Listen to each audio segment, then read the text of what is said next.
Hello, friends. Welcome to the Sleep Aliens. Did you know that nearly 80% of those who watch my videos aren't subscribed? If you enjoy the content, I'd truly appreciate it if you hit that subscribe button. It helps a lot. Also, don't forget to leave a like and share your thoughts in the comments. By the way, where are you watching from? Let me know in the comments. My name is Kyle Mercer. I worked for 6 years as an environmental security guard at a secret facility at the Nevada Test and Training Range. The facility has no public name. All I can tell you is that it involved patrolling around restricted areas, recording sensor data, checking fences, and reporting anything that might be in unauthorized areas. Most shifts meant dealing with wild animals, weeds caught in the wire fencing, or contractors who took a wrong turn off Highway 375. Most shifts. I'm writing this down because Erica Vaughn thinks someone needs to, and the file is buried so deep that pretending it never happened is worse than writing about it. Erica was my supervisor for 3 of those 6 years. She knew every mile of that region. She knew which doors jammed in winter and which radio towers malfunctioned during electrical storms. When I reported what I saw on October 14th, she didn't laugh or dismiss it. She pulled the records herself. That's when we both realized something was wrong with the data. The installation sits in a basin surrounded by mountains that turn black after sunset. No towns within 60 miles. No commercial flight corridors overhead. The only illumination comes from the compound, a tight grid of buildings behind 3 fence lines, and from our patrol vehicles. We ran 12-hour shifts, solo, unless conditions required backup. A full circuit took 4 hours if you didn't stop for checks. We stopped constantly. The job wasn't exciting. It was repetitive, methodical, and quiet in a way that city people don't understand. I started in May. By October, I could drive the route with my eyes half closed. I knew which sensor posts threw false alerts, which stretches of road turned to mud after rain, and which ridge caught the first light at dawn. The night of October 14th started like any other. I clocked in at 1800 hours. The sun had already dropped behind the western range, leaving the basin in cold blue twilight.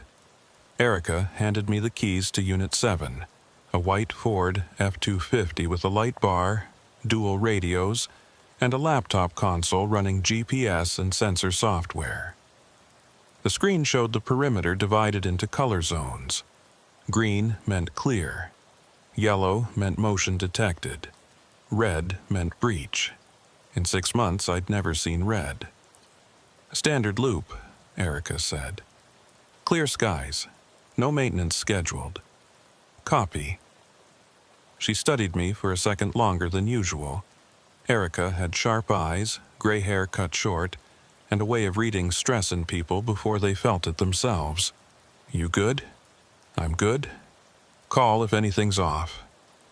I nodded, climbed into the cab, and started the engine. The interior smelled like dust, old vinyl, and the faint chemical tang of cleaning solvent. I checked fuel, confirmed the GPS was tracking, and rolled through the main gate. The guard waved without looking up. I turned north onto the gravel access road. The first 90 minutes were routine. I followed the fence line, stopped at Checkpoint Alpha to swipe my card through the reader, and continued west toward the dry lake bed. The radio stayed silent. The GPS held green across all zones. My headlights swept over rocks, scattered creosote bushes, and empty desert. At 1930, I reached the western turnaround point and began the southern leg. That's when I saw it. A light appeared on the horizon, low and steady, maybe 2 miles out. At first, I thought it was a reflection off the windshield, something internal catching the dash lights. But when I turned my head, the light stayed fixed in the same position outside the glass. It wasn't the moon. The moon was behind me, waning and pale. It wasn't a star. Stars don't move laterally across the desert floor. The light tracked parallel to my route. White, bright, unwavering. When I accelerated, it accelerated. When I braked, it slowed. The distance between us never changed. I keyed the radio. "Control, Unit 7. "Go ahead, Unit 7. Erica's voice came through clean, no static. "I've got an unidentified light bearing 270 from Checkpoint Bravo. Altitude looks low, no sound. It's pacing me." A pause. "Aircraft?" "Negative. No navigation lights, no engine noise, no strobes. Just a steady white light."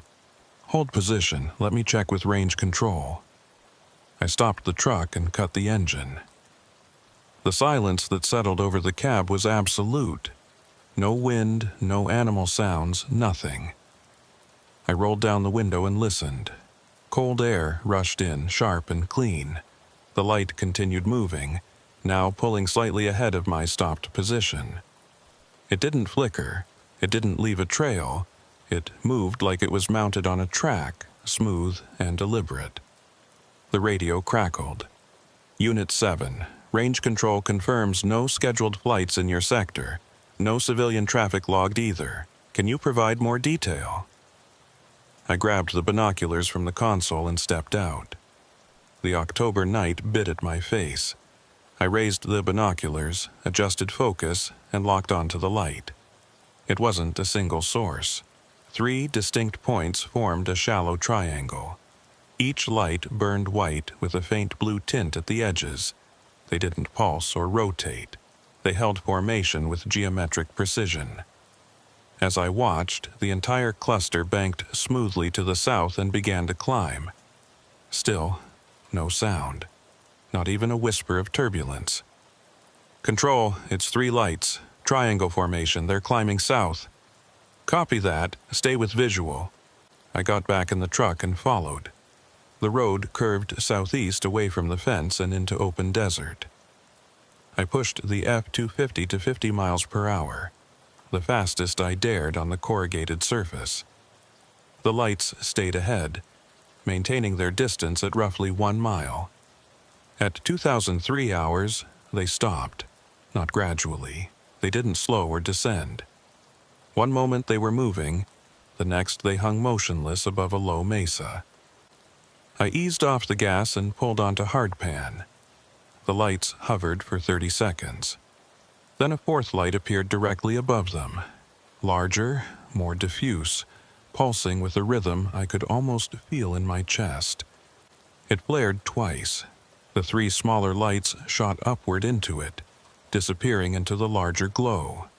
The large light brightened until I had to squint, then vanished. Total darkness. I sat with my hands locked on the wheel, pulse hammering in my ears. My mouth tasted metallic. The radio hissed briefly, then cleared. "Unit 7, do you still have visual?" "Negative. They're gone." "Gone how?" "Straight up, fast, no exhaust, no trail. Just gone." Silence on the other end. Then, "Return to Checkpoint Bravo. I'll meet you there." I turned the truck around and drove north, checking my mirrors every few seconds. My hands were steady, but my mind raced. I'd seen military jets from Nellis tear across the night sky. I'd seen helicopters running dark with minimal lights. This was different. The precision. The silence. The way they moved and then didn't move, like physics was optional. Erica was waiting at Checkpoint Bravo in her Jeep, engine running, headlights cutting through the dark. I parked beside her. She stepped out with a clipboard and a tactical flashlight, all business. "Time of first contact?" 1932. "Bearing?" 270 from my position at Checkpoint Bravo. "Did it emit sound at any point?" "None." "Vibration? Heat? Any physical sensation?" I thought carefully. "No, purely visual." She wrote without looking up. Described the moment they disappeared. I walked her through it. The 4th light appearing. The smaller lights rising into it. The final flare and blackout. When I mentioned the lights being absorbed, she stopped writing. Absorbed? That's what it looked like. The three rose into the larger one. Then the larger one went dark. Was the larger light already in position, or did it descend? It just appeared. Wasn't there? Then it was. She nodded slowly, clicked her pen, and closed the clipboard. I'm pulling the dashcam footage and radio logs. Don't discuss this with anyone until I've reviewed everything. Understood. Finish your route. Standard procedure. Report anything else immediately. I completed the rest of the shift without incident. The desert stayed empty. The GPS stayed green. I finished the loop, logged my mileage at 0600, and clocked out. Erica's office light was still on, door closed. I didn't sleep well that day. Every time I closed my eyes, I saw the triangle. The silent, perfect formation. The way the lights moved like they were connected by invisible rods. The way they vanished as if the sky had opened and swallowed them whole. I wanted to believe it was ours, a test program. Black budget technology I wasn't cleared to know about. That explanation felt clean, safe, rational. It was also wrong. 2 days later, Erica called. Can you come in before your shift? There's something you need to see. I arrived an hour early. The sun hung low over the western ridge, throwing long shadows across the compound. Erica met me at the security office and led me down a hallway I'd never taken before. We entered a small room with no windows, one desk, a computer, and a locked filing cabinet. She closed the door. I reviewed the dashcam footage from October 14th, she said, turning the monitor toward me, and the radio logs. She pressed play. The footage showed my windshield view, the gravel road stretching ahead, the black desert beyond. The timestamp read 1932:07. I watched myself slow the truck. The lights appeared in the frame exactly as I remembered. 3 bright points in a triangle, steady and clear. But something was off. Watch the windshield itself, Erica said. I leaned closer. The lights were visible through the glass, sharp and defined against the dark landscape. But when I looked at the windshield's reflection, the lights weren't there. The glass reflected the interior of the cab, my hands on the wheel, the faint glow of the dashboard instruments. It didn't reflect the lights outside. That's impossible, I said quietly. Keep watching. She fast-forwarded to the moment I stepped out of the truck. The camera angle shifted as the door opened. The lights were still visible in the background, but now they looked different. Flatter, less substantial, as if the camera was struggling to capture what my eyes had seen clearly. It gets stranger. She opened a second window, displaying an audio waveform. This is your radio transmission at 1934 hours. She played it. My voice came through clearly. Control, it's 3 lights, triangle formation. They're climbing south. But underneath my voice there was something else. A low, rhythmic tone. Almost musical. It pulsed in sync with the waveform spikes, a frequency just below the range of normal speech. It wasn't static. It wasn't interference. It had structure. What is that? I asked. Unknown. It appears on every transmission you made between 1930 and 2000 hours. Before and after that window, the audio is completely clean. She closed the file. I sent a copy to Range Control. They ran it through their database. No match to any aircraft signature, ground equipment, or natural atmospheric phenomenon. So, what do? We document it, we file it, and we wait. For what? For it to happen again. I didn't like that answer, but I understood the logic. In a facility like this, you don't push for explanations. You observe, record, and trust that someone with higher clearance is paying attention. 3 weeks passed. I ran my shifts without incident. The desert stayed quiet. The GPS stayed green. The radio logs stayed clean. I started to think October 14th was an anomaly, a glitch in an otherwise predictable routine. Then Erica pulled me into her office again. "We have a situation," she said. She opened a folder and spread several printed patrol logs across the desk. I recognized my handwriting on 2 of them. The others belonged to different officers. "These are from different personnel on different shifts over the past 4 months," she said. "Look at the entries." I scanned the pages. Each log described similar events. Unidentified lights, no sound, unusual movement patterns, no explanation provided. The dates ranged from late August through early November. All incidents occurred in the same sector, within the same 2-mile radius where I'd seen the formation. "How many total?" I asked. 7 reports, including yours. Why wasn't I told? Because each officer received the same instruction you did. Log it, don't discuss it, continue normal operations. And now? Now someone higher up wants a direct observation. She pulled out a map and circled the sector in red marker. "You're going back out there tonight. Same route, same vehicle, but you won't be alone." She tapped a second name on the duty roster, Vaughn E. "You're coming with me?" "I am." We departed at 1800 hours. Erica drove. I rode shotgun with the laptop open, monitoring GPS and radio traffic. The sun dropped quickly, and within an hour, the basin was submerged in darkness. We followed the standard route north, then west toward the dry lake bed. Erica kept her eyes on the road, her expression unreadable. At 1945, we entered the sector. "Cut the headlights," Erica said. I switched them off. The truck rolled forward on running lights only, barely enough to see the road's edge. Erica slowed to a crawl. The silence outside felt thick, almost tangible. "There," I said. A light sat on the horizon.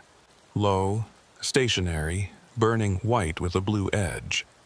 It looked like a flare that refused to fall, suspended in the dark. Erica stopped. "Do you see others?" I scanned the darkness. "Not yet." She grabbed the radio. "Control, Unit 7. Visual contact with unidentified light bearing 285. Single source, stationary. Copy, Unit 7. Maintain position." We waited. The light remained fixed for 2 full minutes, then blinked out. No fade, just gone. "Did you get that on camera?" Erica asked. I checked the laptop. "Recorded." "Good, let's move closer." She restarted the engine and drove toward the light's last known position. The road deteriorated into a rough track. At 2012 hours, we reached a small rise overlooking a shallow basin. Erica parked and killed the engine. "We wait here," she said. We sat in darkness. Windows cracked. Cold air seeped in. Minutes stretched. Then, at 2031, 3 lights appeared simultaneously in the basin below us. Triangle formation. They hovered 10 feet above the desert floor, motionless and silent. Erica grabbed the radio, but before she could speak, all 3 lights moved. Not in sequence. Together. They slid west in perfect unison, covering 100 yards in 2 seconds without acceleration or deceleration. They stopped, rotated 90 degrees, moved again. "They're searching," Erica whispered. The lights began a grid pattern, methodically sweeping the basin in straight lines. Each movement was instant, like watching chess pieces teleport across a board. No sound reached us, no vibration, just silent geometric precision. Then one of the lights changed direction. It broke formation and moved directly toward our position on the rise. "Don't move," Erica said. The light climbed the slope, maintaining its height above the ground. It reached a point 30 yards from the truck and stopped. We could see it clearly now. Not a spotlight beam, not a solid object.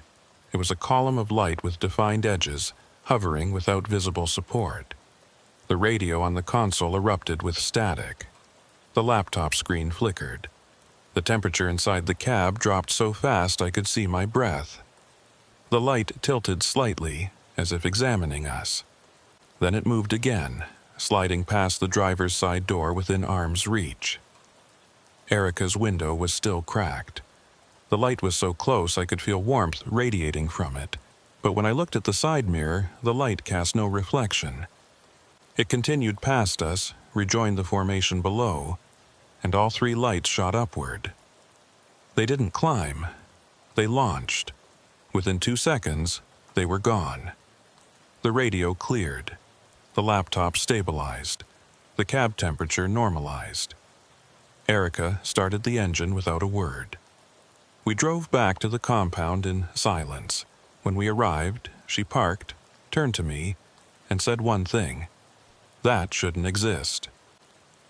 The next morning, Erica and I were called into a meeting we hadn't requested. The room was in a section of the compound I'd never entered, accessed through a security door that required a thumbprint and an 8-digit code. No windows, no name on the door, just a plain conference room with a metal table, 6 chairs, and a projector mounted to the ceiling. 2 men were already seated when we entered. Neither wore uniforms, but both had the posture and grooming of military personnel. The older one, maybe 50, had silver hair trimmed close and a jaw that looked like it had been cut from stone. The younger one, mid-30s, wore wire-rimmed glasses and held a tablet. Neither offered names. "Sit," the older man said. We sat. He opened a folder and slid 2 photographs across the table. Both were printed from dashcam footage. Both showed the lights. The images were grainy, overexposed, but the triangle formation was unmistakable. "October 14th and November 6th, he said. 2 separate encounters, 7 total reports over 4 months, all in the same sector." He looked at me. "You were the first to report visual contact." "Yes, sir." "And you," he turned to Erica, "reviewed all subsequent logs and identified the pattern." "Correct," Erica said. The younger man tapped his tablet. "We've analyzed the radio logs from both dates. The audio anomaly you flagged appears on all transmissions during contact windows.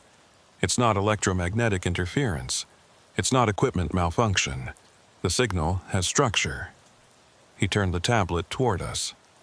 The screen displayed a spectrogram, a visual representation of sound frequencies over time. The anomaly appeared as a series of vertical lines, evenly spaced, repeating at precise intervals. "It's a pattern," Erica said. "Yes." The older man leaned back in his chair. "Which brings us to why you're here. We're establishing a monitoring protocol. Both of you will be assigned to dedicated overnight observation in that sector. You'll have upgraded equipment, thermal imaging, enhanced recording systems, and direct communication with the specialized analysis team." "For how long?" I asked.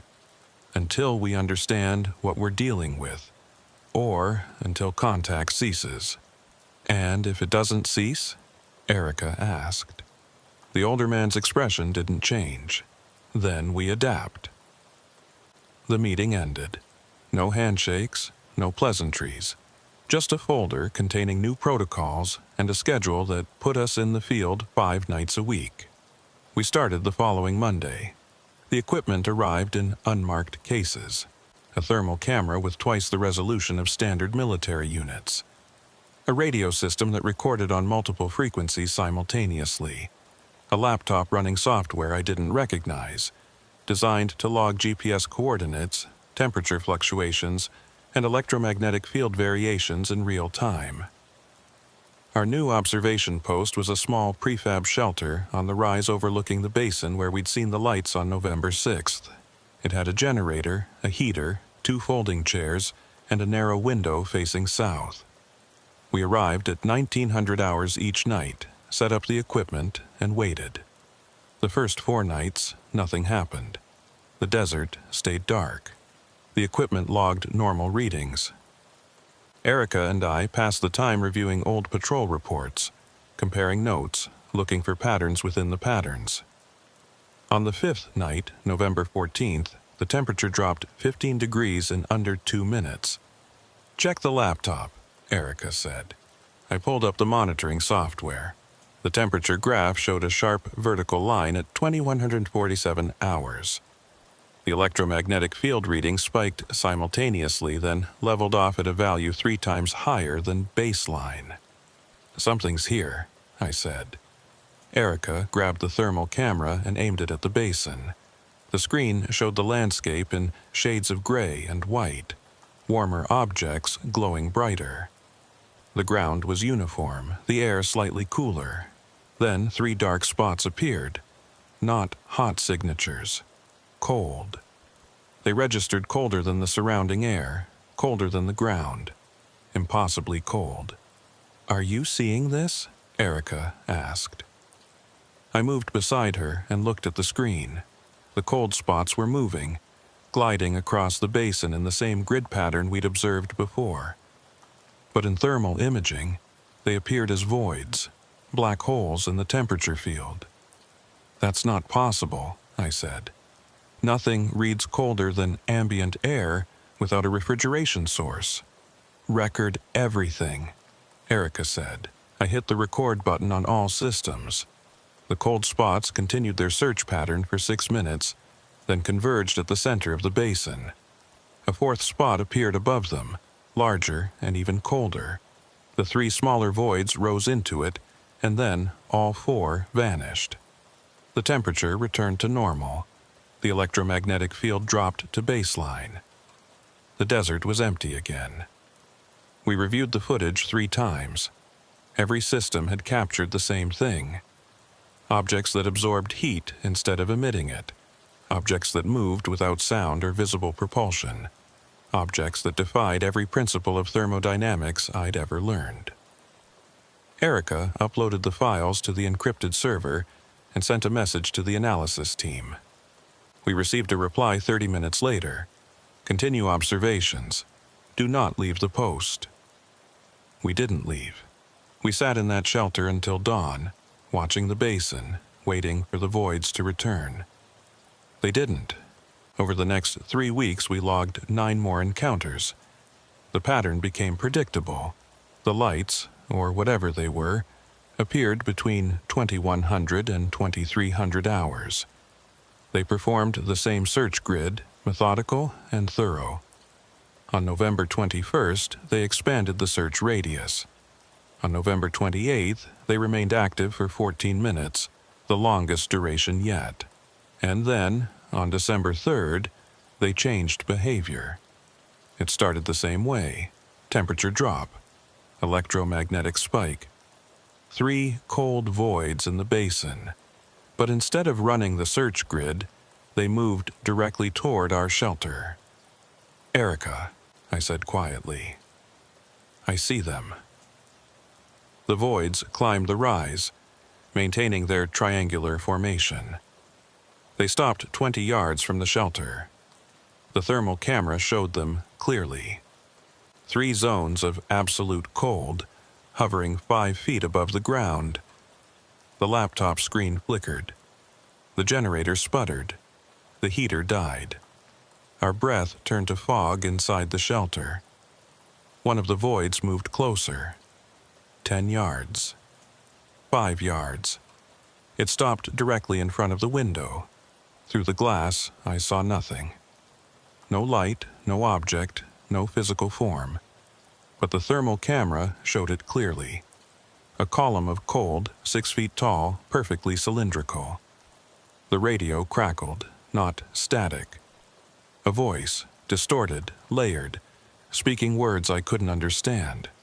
The spectrogram on the laptop went wild, lines stacking on top of each other in patterns too complex to parse. Erica reached for the radio transmit button. I grabbed her wrist. "Don't," I said. The void tilted, as if acknowledging us. Then it retreated. The formation regrouped at the base of the rise, held position for 30 seconds, and vanished. Power returned.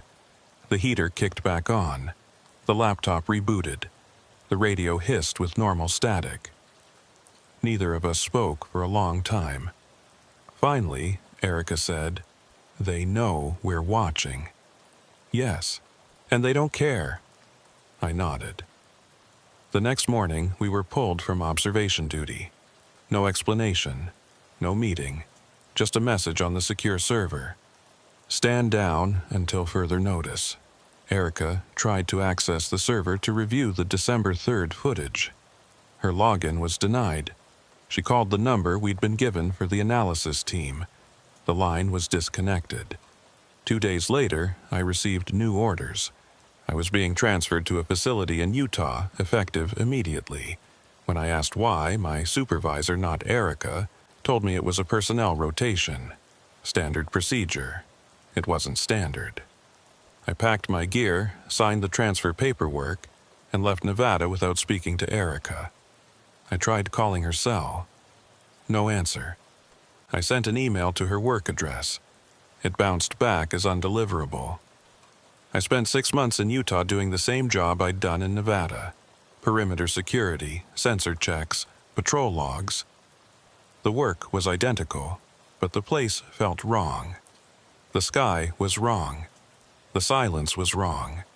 I kept expecting to see lights on the horizon, voids in the thermal imaging, patterns in the radio static. They never appeared. In June, I submitted my resignation. It was processed within 24 hours, faster than any resignation I'd heard of. I left the security field entirely. I took a job in Denver doing risk assessment for a private logistics company. Office work, spreadsheets, conference calls, normal, but I couldn't let it go. I started digging. I filed Freedom of Information Act requests for any documents related to unidentified aerial phenomena in the Nevada test and training range. I was told no such documents existed. I contacted former colleagues who'd worked the same sector. Most didn't respond. One told me to stop asking questions. I didn't stop. In September, I received an email from an address I didn't recognize. No subject line. The message contained a single sentence. "Diner off Route 93, Tuesday, noon." I knew the place. A truck stop diner 30 miles south of the installation. I'd eaten there a dozen times during my shifts. I drove down from Denver on Tuesday morning and arrived at 11:45. Erica was already there, sitting in a booth by the window. She looked older, thinner, with new lines around her eyes. She didn't smile when I sat down. "You shouldn't have filed those FOIA requests," she said. "I need to know what we saw." "You already know." "We both do. Then why won't they tell us?" She leaned forward, her voice low. "Because they don't know either. And that terrifies them more than you can imagine." She slid a USB drive across the table. "This is everything I kept. Dash cam footage, thermal imaging, radio logs, spectrogram analysis. It's encrypted. The password is the date of your first encounter." "Why are you giving me this?" "Because they erased it. All of it. The official record says there were no anomalous events in that sector during our time there. No lights, no voids, no audio anomalies. According to the file, we logged normal patrols and nothing more. That's a lie." "Yes, but it's the official lie, and if you push it, you'll disappear too." "Disappear?" Erica's expression hardened. "After they pulled us from observation, I was reassigned to administrative duties. Desk work. No field access. Then, in February, I was placed on medical leave for stress. I didn't request it. I didn't agree to it, they just removed me from the roster. She paused. 3 weeks ago, someone broke into my apartment. Nothing was stolen, but every electronic device I owned was wiped clean. Phone, laptop, external drives, all of it professionally done. Do you think they were looking for the files? I know they were. And they didn't find them. No, because I'd already moved them. She tapped the USB drive. Don't store this on any networked device. Don't upload it, don't share it. If you want answers, you'll have to find them yourself. Because the people who should be looking aren't interested in the truth. She stood, placed a $20 bill on the table, and walked out. I sat there for another 10 minutes, staring at the USB drive, trying to process what she'd said. I drove back to Denver and locked the drive in a safe deposit box. I didn't look at the files for 2 weeks. When I finally did, I understood why Erica had been so careful. The footage was clear. Too clear. The thermal imaging showed the voids with perfect definition. The radio logs captured the structured signal beneath our voices. The spectrogram revealed patterns that repeated across multiple encounters, mathematical precision that couldn't be random. And buried in one of the files, I found something Erica hadn't mentioned. A document labeled Unknown 01. It was a single page, stamped with a classification marking I didn't recognize. The text was brief. Subject, recurring aerial ground anomalies. Sector 7B, Nevada Test and Training Range. Observation period, August-December. Conclusion, non-terrestrial origin cannot be excluded. Recommend indefinite monitoring and information containment. All personnel with direct knowledge to be reassigned and debriefed under Protocol Indigo. Below that, a handwritten note. Files archived. Investigation suspended pending executive review. The date on the document was December 15th, 1 week after our last encounter. I closed the file and sat in the dark, thinking about the voids, the cold signatures, the way they'd moved with purpose and intelligence. Thinking about the voice on the radio, distorted and layered, speaking in frequencies we couldn't fully hear. They were looking for something, running search grids, scanning the ground, and when they found us watching, they acknowledged it. That's what I can't shake. Not the lights, not the impossible physics. The acknowledgement, the sense that we were seen, cataloged, and deemed irrelevant. I still have the USB drive. I've never shared the files. Erica was right. Pushing this would make me disappear. So I carry it quietly, a record of something that officially never happened. But I know it did, and I know it's still happening. Because the lights didn't stop when Erica and I left. They're still out there, running their grids, searching for whatever they came to find. And someday, they're going to find it. I didn't hear from Erica again after the diner. I tried her cell twice, left voicemails she didn't return. I sent one email to an address she'd used before, asking if she was okay. It bounced back with a permanent failure notice. After that, I stopped reaching out. Some silences are deliberate. Life moved forward the way it does when you let it. I kept my job in Denver. I rented a small apartment near Wash Park. I dated a woman who worked in graphic design.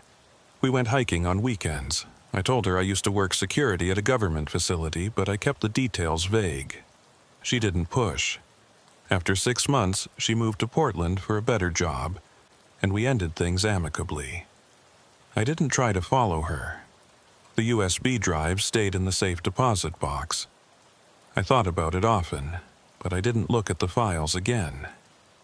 What would be the point? The answers weren't there. Just more questions wrapped in classified markings and bureaucratic language designed to obscure rather than clarify. Then, in March, I got a call from a number I didn't recognize. Arizona area code. I almost didn't answer. Kyle Mercer? The voice was male, older, with a slight rasp. "Who's asking?" "My name is Colin Driscoll. I worked range control at Nellis for 12 years. Erica Vaughn gave me your number before she left." I sat up. "Left where?" "The country. She's in New Zealand now, as far as I know. She didn't want to risk staying stateside after what happened." "What did happen?" "That's what I need to talk to you about. Can you meet me?" "Where?" "Neutral ground, somewhere public. You pick the place." We met at a coffee shop in Boulder 2 days later. Colin Driscoll was in his early 60s, heavy-set, with gray stubble and tired eyes. He wore a faded denim jacket and a baseball cap with no logo. He ordered black coffee and didn't touch it. "Erica said you have the files," he began. "I do." "Good. Then you know what you saw wasn't isolated." "How many incidents are we talking about?" "Officially, 0. Unofficially, hundreds. Going back decades, different locations, different personnel, but the same characteristics. Lights that don't behave like aircraft. Objects that appear and disappear without explanation. Radio anomalies. Temperature fluctuations. And always, the same response from command. Log it, bury it, and move on." "Why?" Colin leaned forward. "Because admitting it's real means admitting we don't control our own airspace. It means admitting there's something out there with technology we can't match or even understand, and that's a narrative the defense establishment will never accept. So they just pretend it doesn't exist. They don't pretend, they know, but they've decided the cost of disclosure is higher than the cost of denial. And the people who see it, the personnel who report it, reassigned, discredited, sometimes worse." He paused. "There was an officer at Groom Lake in 2003.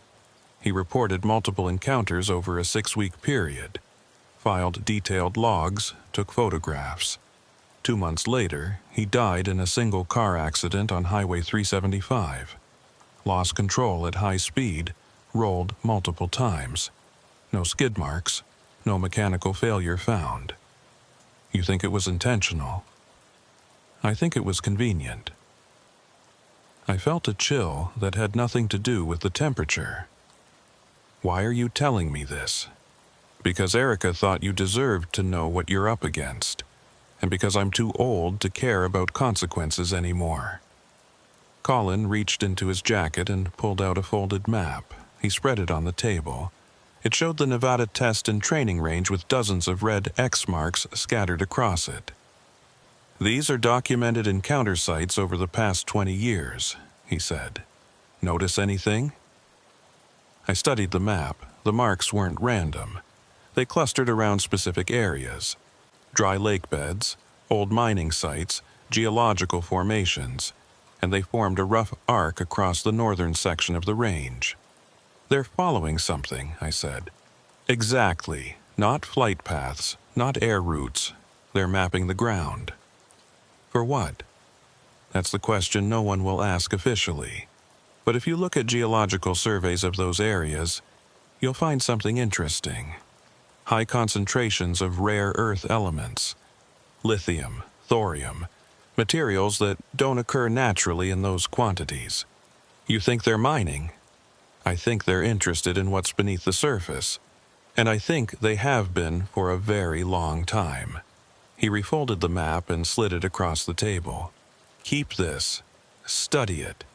And if you ever decide to go public with what you know, make sure you have multiple copies of those files in multiple locations. Because the moment you surface, they'll come for you." "Who's they?" "The people who've decided this stays hidden. I don't know their names, I don't know their faces, but I know they exist, and I know they're effective." Colin stood, left a $5 bill on the table, and walked out without another word. I sat there for an hour, staring at the map, thinking about the voids in the thermal imaging, the grid patterns, the way the lights had systematically searched the basin. If Colin was right, We hadn't been witnessing random phenomena. We'd been watching a survey operation. The question was, a survey for what? And who was conducting it? I spent the next 6 months researching. I pulled geological reports from public databases. I cross-referenced Collins' map with mineral surveys, seismic activity, and historical land use records. The correlations were undeniable. Every encounter site sat on or near deposits of rare earth elements, often in concentrations that had puzzled geologists for decades. In September, I took a week off work and drove back to Nevada. Not to the installation. I didn't have access anymore. But I wanted to see the sector again. The basin where we'd watched the voids move, the rise where we'd sat in the observation shelter. I reached the area on a clear afternoon. The old fire road was still there, more overgrown than I remembered. I parked at the base and hiked up on foot. The shelter was gone, removed without a trace. Only a rectangular patch of compressed dirt marked where it had stood. I walked to the edge of the rise and looked down at the basin. In daylight, it was unremarkable.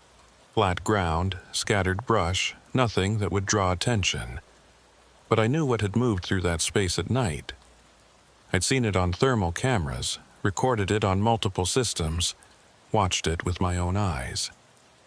I sat on the rise until sunset, watching the shadows lengthen, waiting for the temperature to drop. I didn't have equipment, I didn't have authorization. I just wanted to see if they'd return. They didn't. The night stayed quiet. The stars came out, sharp and clear. I stayed until midnight, then hiked back to my truck and drove north toward Reno. On the drive, I thought about Erica in New Zealand, starting over in a place where the past couldn't reach her. I thought about Colin, too old and too tired to be afraid anymore. And I thought about all the other personnel who'd seen something, reported it, and then been silenced or reassigned or erased. How many of us were out there? How many people carrying impossible memories, locked away in safe deposit boxes and encrypted files, afraid to speak because speaking meant consequences we couldn't predict? I got back to Denver and went to the bank. I retrieved the USB drive, made 3 copies, and stored them in different locations. One in a storage unit under a false name. One with a lawyer in a sealed envelope with instructions to open it if anything happened to me. One buried in a waterproof container on public land, coordinates saved in a format only I could decode. Then I sat down and started writing. Not for publication, not for disclosure, just for the record. A detailed account of everything I'd seen, everything Erica had told me, everything Colin had shared. Dates, times, locations, technical data. A document that could stand on its own, even if I couldn't. I finished writing in November. The document was 47 pages long. I printed 3 copies and stored them with the USB drives. And then I waited. I didn't know what I was waiting for. A sign, maybe. A reason to go public. Or a reason to bury it forever. In January, I received an email from an unfamiliar address. The subject line was empty. The message contained a single line. They're expanding the search grid. Thought you should know, huh? No signature. No context. But the metadata on the email showed it had been routed through servers in 6 different countries before reaching me. Someone was being very careful. I replied, "Who is this?" The response came 3 days later. Someone who saw what you saw. Someone who's still watching. Over the next 6 months, I received 4 more emails from the same anonymous source. Each one contained a piece of information. March. New encounter logged near Tonopah. 3 witnesses, all reassigned within a week. April. Geological survey team reported equipment failure in Sector 9C. Same signature as your thermal readings. June. They're not just mapping anymore, they're extracting. August. If you're going to tell this story, do it soon. The window is closing. I didn't respond to the August message. I didn't need to. The meaning was clear.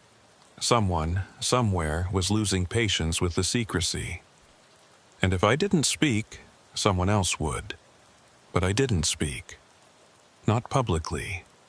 Because I'd come to understand something Erica had known all along. The truth doesn't set you free. It makes you a target. Instead, I did something smaller. I started leaving pieces of the story in places where they might be found.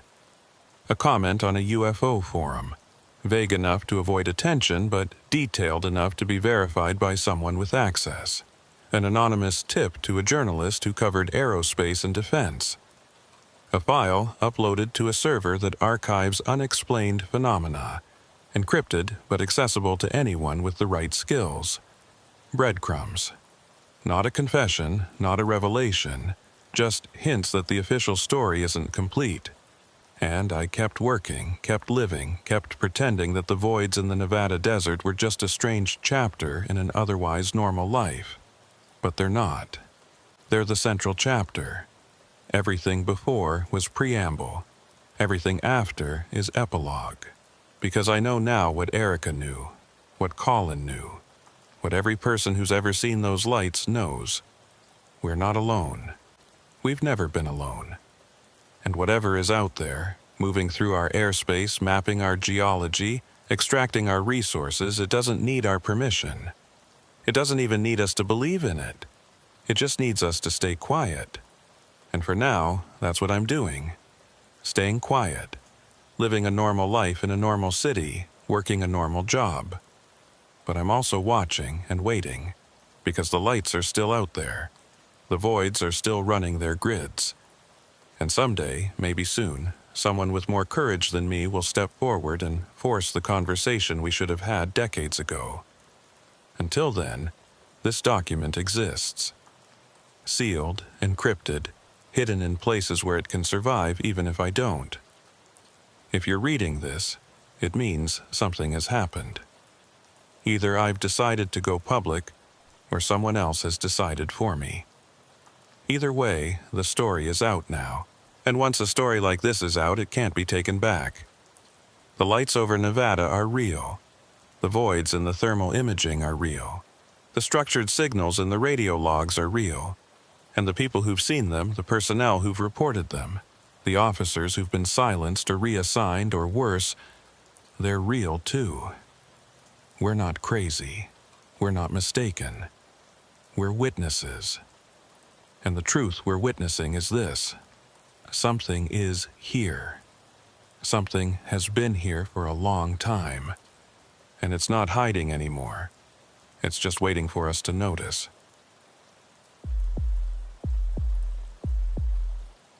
I'm Reed Yancey. I spent 4 years working airfield security at a decommissioned auxiliary airstrip in the Nevada Test and Training Range. The facility had been officially closed since the late 1980s, but the military kept a skeleton crew on site for equipment storage and occasional atmospheric testing. My job was simple. Drive the perimeter at night, check the hangars, log anything unusual, and make sure nobody wandered into restricted space. The hangars were numbered 1 through 7. Most were empty except for covered machinery and stacked crates that nobody had opened in decades. Hangar 4 was different. It had been sealed with a red placard on the door since before I arrived. The placard didn't specify why. It just said, "No entry. Authorized personnel only." I asked my supervisor about it once during orientation. He told me it was contaminated from old fuel spills and that remediation hadn't been approved yet. I accepted that answer because it made sense. Until the night of September 9th, when Marshal Price and I found the circle. Marshall had been at the facility for 6 years. He was in his early 40s, lean and quiet, with a face that looked like it had spent too much time squinting into the sun. He didn't talk much during shifts, which suited me fine. We drove our separate routes most nights, checking in over the radio every hour. That night, we were both scheduled for perimeter duty, overlapping shifts that put us on the airfield at the same time. I clocked in at 2,000 hours.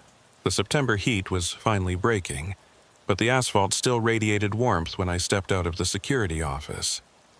The sky was clear, stars just beginning to show against the darkening blue. I grabbed the keys to Unit 3, a sand-colored Chevy Tahoe with a spotlight mounted on the driver's side, and rolled out toward the north end of the strip.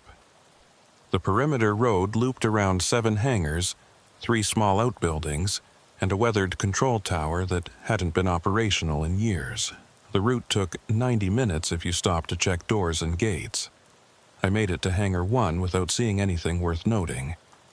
The door was locked, the windows dark. Same with Hangar 2 and 3. At 2,047 hours, I reached Hangar 4. The building sat alone at the edge of the strip, separated from the others by 100 yards of cracked concrete and desert scrub. It was a standard military hangar, curved roof, corrugated metal siding, large sliding doors facing the runway. The red placard was still bolted to the access door on the east side. I slowed the Tahoe and aimed the spotlight at the hangar. The beam swept across the doors, the walls, the roof. Everything looked normal. I was about to continue when I noticed something odd. A faint glow showed through the gap at the bottom of the sliding doors. Not bright, just a thin line of pale light barely visible against the dark metal. I stopped the truck and grabbed the radio. "Unit 5, this is Unit 3. Marshall's voice came through after a few seconds. "Go ahead." "I've got a light showing under the doors at Hangar 4. You anywhere near me?" "I'm at the south fence. Give me 5 minutes." I kept the spotlight on the hangar while I waited. The glow didn't change. It didn't flicker or move. It just sat there, steady and pale, like someone had left a fluorescent tube running inside. Marshall's headlights appeared from the direction of the tower. He pulled up beside me, rolled down his window, and looked at the hangar. "You sure? Look at the bottom of the doors." He leaned forward, eyes narrowing. "I see it. That hangar's supposed to be sealed." "It is sealed." He opened his door. "Let's check it." We approached on foot, flashlights in hand. The night air had cooled enough that I could feel the temperature difference between the asphalt and the dirt. The hangar loomed ahead of us, silent and dark except for that thin line of light. Marshall reached the access door first. He tried the handle. Locked. He knocked twice, hard. No response. "Someone's in there," I said. "Or something's been left on." He moved to the sliding doors. The gap at the bottom was maybe 3 inches tall, just enough for the light to escape. He crouched and aimed his flashlight into the gap. "What do you see?" "Nothing. The light's too bright. I can't see past it." He stood and tested the doors. They didn't budge. "These are locked from the inside. So, how do we get in?" Marshall pulled out his radio. "Control, Unit 5. We have an unauthorized light source in Hangar 4. Doors are secured, requesting key access." The response came from the night supervisor, a man named Garrett, who worked from the main compound 5 miles west. "Unit 5, Hangar 4 is sealed. No entry without command authorization." "We've got a visible light inside." A pause. "Describe it." "Pale, steady, coming from under the main doors. Could be equipment left running, but we can't confirm without entry." Another pause, longer this time. "Stand by." Marshall and I waited by the doors. The light continued to show. I crouched and tried to see through the gap like Marshall had, but the glow was too diffuse. It filled the space without revealing its source. "You ever been inside this hangar?" I asked. "Once," Marshall said. 3 years ago, during an inspection sweep. It was empty. Concrete floor, some old tie-down anchors, nothing else. "Why is it sealed?" "Officially." Fuel contamination. Unofficially, he shrugged. Nobody talks about it. The radio crackled. Unit 5, command is reviewing your request. Maintain position and do not attempt entry. Copy that, Marshall said. He looked at me. We might be here a while. We sat on the hood of my Tahoe, watching the hangar. The light didn't change. After 20 minutes, I stood and walked closer, stopping about 10 feet from the doors. The glow looked even stranger up close. It didn't behave like normal light. There was no spill, no gradient. It just existed as a flat line beneath the metal. Read. Marshall's voice was low. Look at the ground. I followed his gaze. The concrete in front of the hangar doors was old and cracked, covered in a thin layer of blown sand. But near the base of the doors, the sand had been disturbed. Not swept, not scattered by wind, it had been moved deliberately, arranged into a pattern. I knelt and brushed away a layer of dust with my hand. Beneath it, drawn in the sand, was a thin line, perfectly straight. It ran parallel to the doors, maybe 6 feet long, less than an inch wide. "What is that?" I asked. Marshall crouched beside me. He didn't touch it. "I don't know." The line looked like it had been made with a stick or a tool dragged through the sand. But the edges were too clean, too precise, and there were no footprints nearby, no marks to indicate someone had walked up and drawn it. "Could be from a vehicle," Marshall said. "Tire skid, maybe. There's no tread pattern, and it's too straight." He pulled out his flashlight and aimed it at the line. The beam made the sand grains sparkle. The line itself seemed darker than the surrounding dirt, as if the sand had been compressed or fused. "We need to document this," I said. Marshall nodded and stood. "I'll get the camera from my truck." While he walked back, I stayed by the line, studying it. The more I looked, the less sense it made. The placement was too deliberate, the precision too exact. I reached out and touched the sand with my fingertip. It was cold. Not cool. Cold. Like it had been refrigerated. I pulled my hand back and touched the sand beside the line. Warm. Still holding the day's heat. I touched the line again, same result. Cold enough to make my fingertip ache. "Marshall!" I called. He returned with a digital camera. "What?" "Feel this." He knelt and pressed his palm against the line. His expression changed immediately. "That's not right."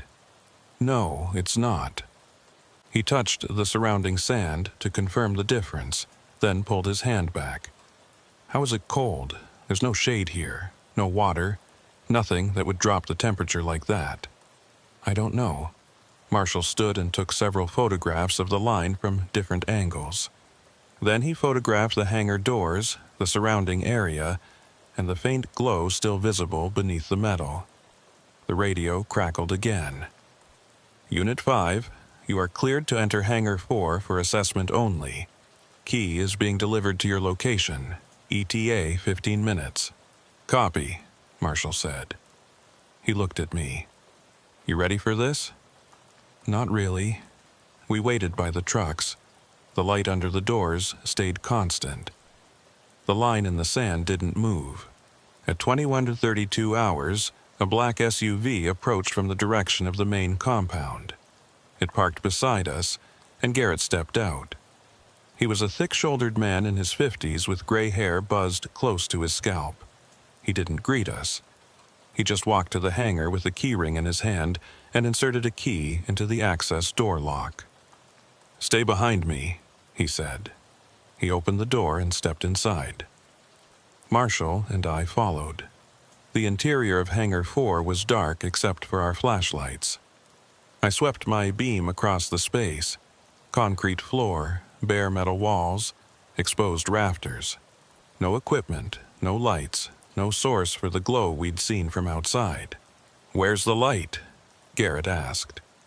"It was under the main doors," Marshall said. Garrett walked to the sliding doors and checked them, locked from the inside with a heavy bar across the track. He aimed his flashlight at the floor near the base of the doors. No light, no glow, just concrete and a thin layer of dust. "There's nothing here," Garrett said. "We both saw it," I said. "I believe you, but it's not here now." He turned and scanned the hangar with his flashlight. The beam caught nothing but empty space and shadows. "You said there was a line in the sand outside." "Yes, sir. Show me." We stepped back outside. I led Garrett to the spot where the line had been. I aimed my flashlight at the ground. The line was gone. Not smudged, not disturbed by wind, just gone. The sand was smooth, untouched, as if the line had never existed. "It was right here," I said. "Both of you saw it?" Garrett asked. "Yes," Marshall said. "I photographed it." "Show me." Marshall pulled out the camera and turned it on. He scrolled through the images. When he reached the photos of the line, he stopped. The screen showed the hangar, the doors, the concrete. But the line wasn't visible in any of the shots. The sand looked uniform, undisturbed. "That's impossible," Marshall said quietly. I took 6 photos of it. Garrett took the camera and reviewed the images himself. His expression didn't change. "You're both tired. Heat does strange things to perception, especially at night. Write it up as a possible equipment malfunction and move on." "It wasn't a malfunction," I said. Garrett handed the camera back to Marshall. "I'm not saying you didn't see something. I'm saying there's nothing here now and nothing on record. That's how this gets logged. What about the light?" "Reflection, could have been anything." He walked back to his SUV. "Finish your shifts, file your reports, and don't go into this hangar again unless you're ordered to." He drove off without another word. Marshall and I stood by the hangar in silence. The night felt heavier now, oppressive in a way I couldn't name. I looked at the spot where the line had been, half expecting it to reappear. "It didn't. We didn't imagine that," Marshall said. "I know. Then what happened?" I didn't have an answer. We finished our shifts without discussing it further. I filed a brief report stating that we'd observed a light under Hangar 4 and investigated. I didn't mention the line. Marshall did the same. By the time I clocked out at 0600, the entire incident felt like something that had happened to someone else. But I couldn't stop thinking about the cold sand. The next night, I was back on perimeter duty. Solo this time. Marshall had the night off. I reached Hangar 4 at 21:03 hours and slowed my truck. The building looked the same as always. Dark, sealed, unremarkable. I aimed my spotlight at the base of the sliding doors.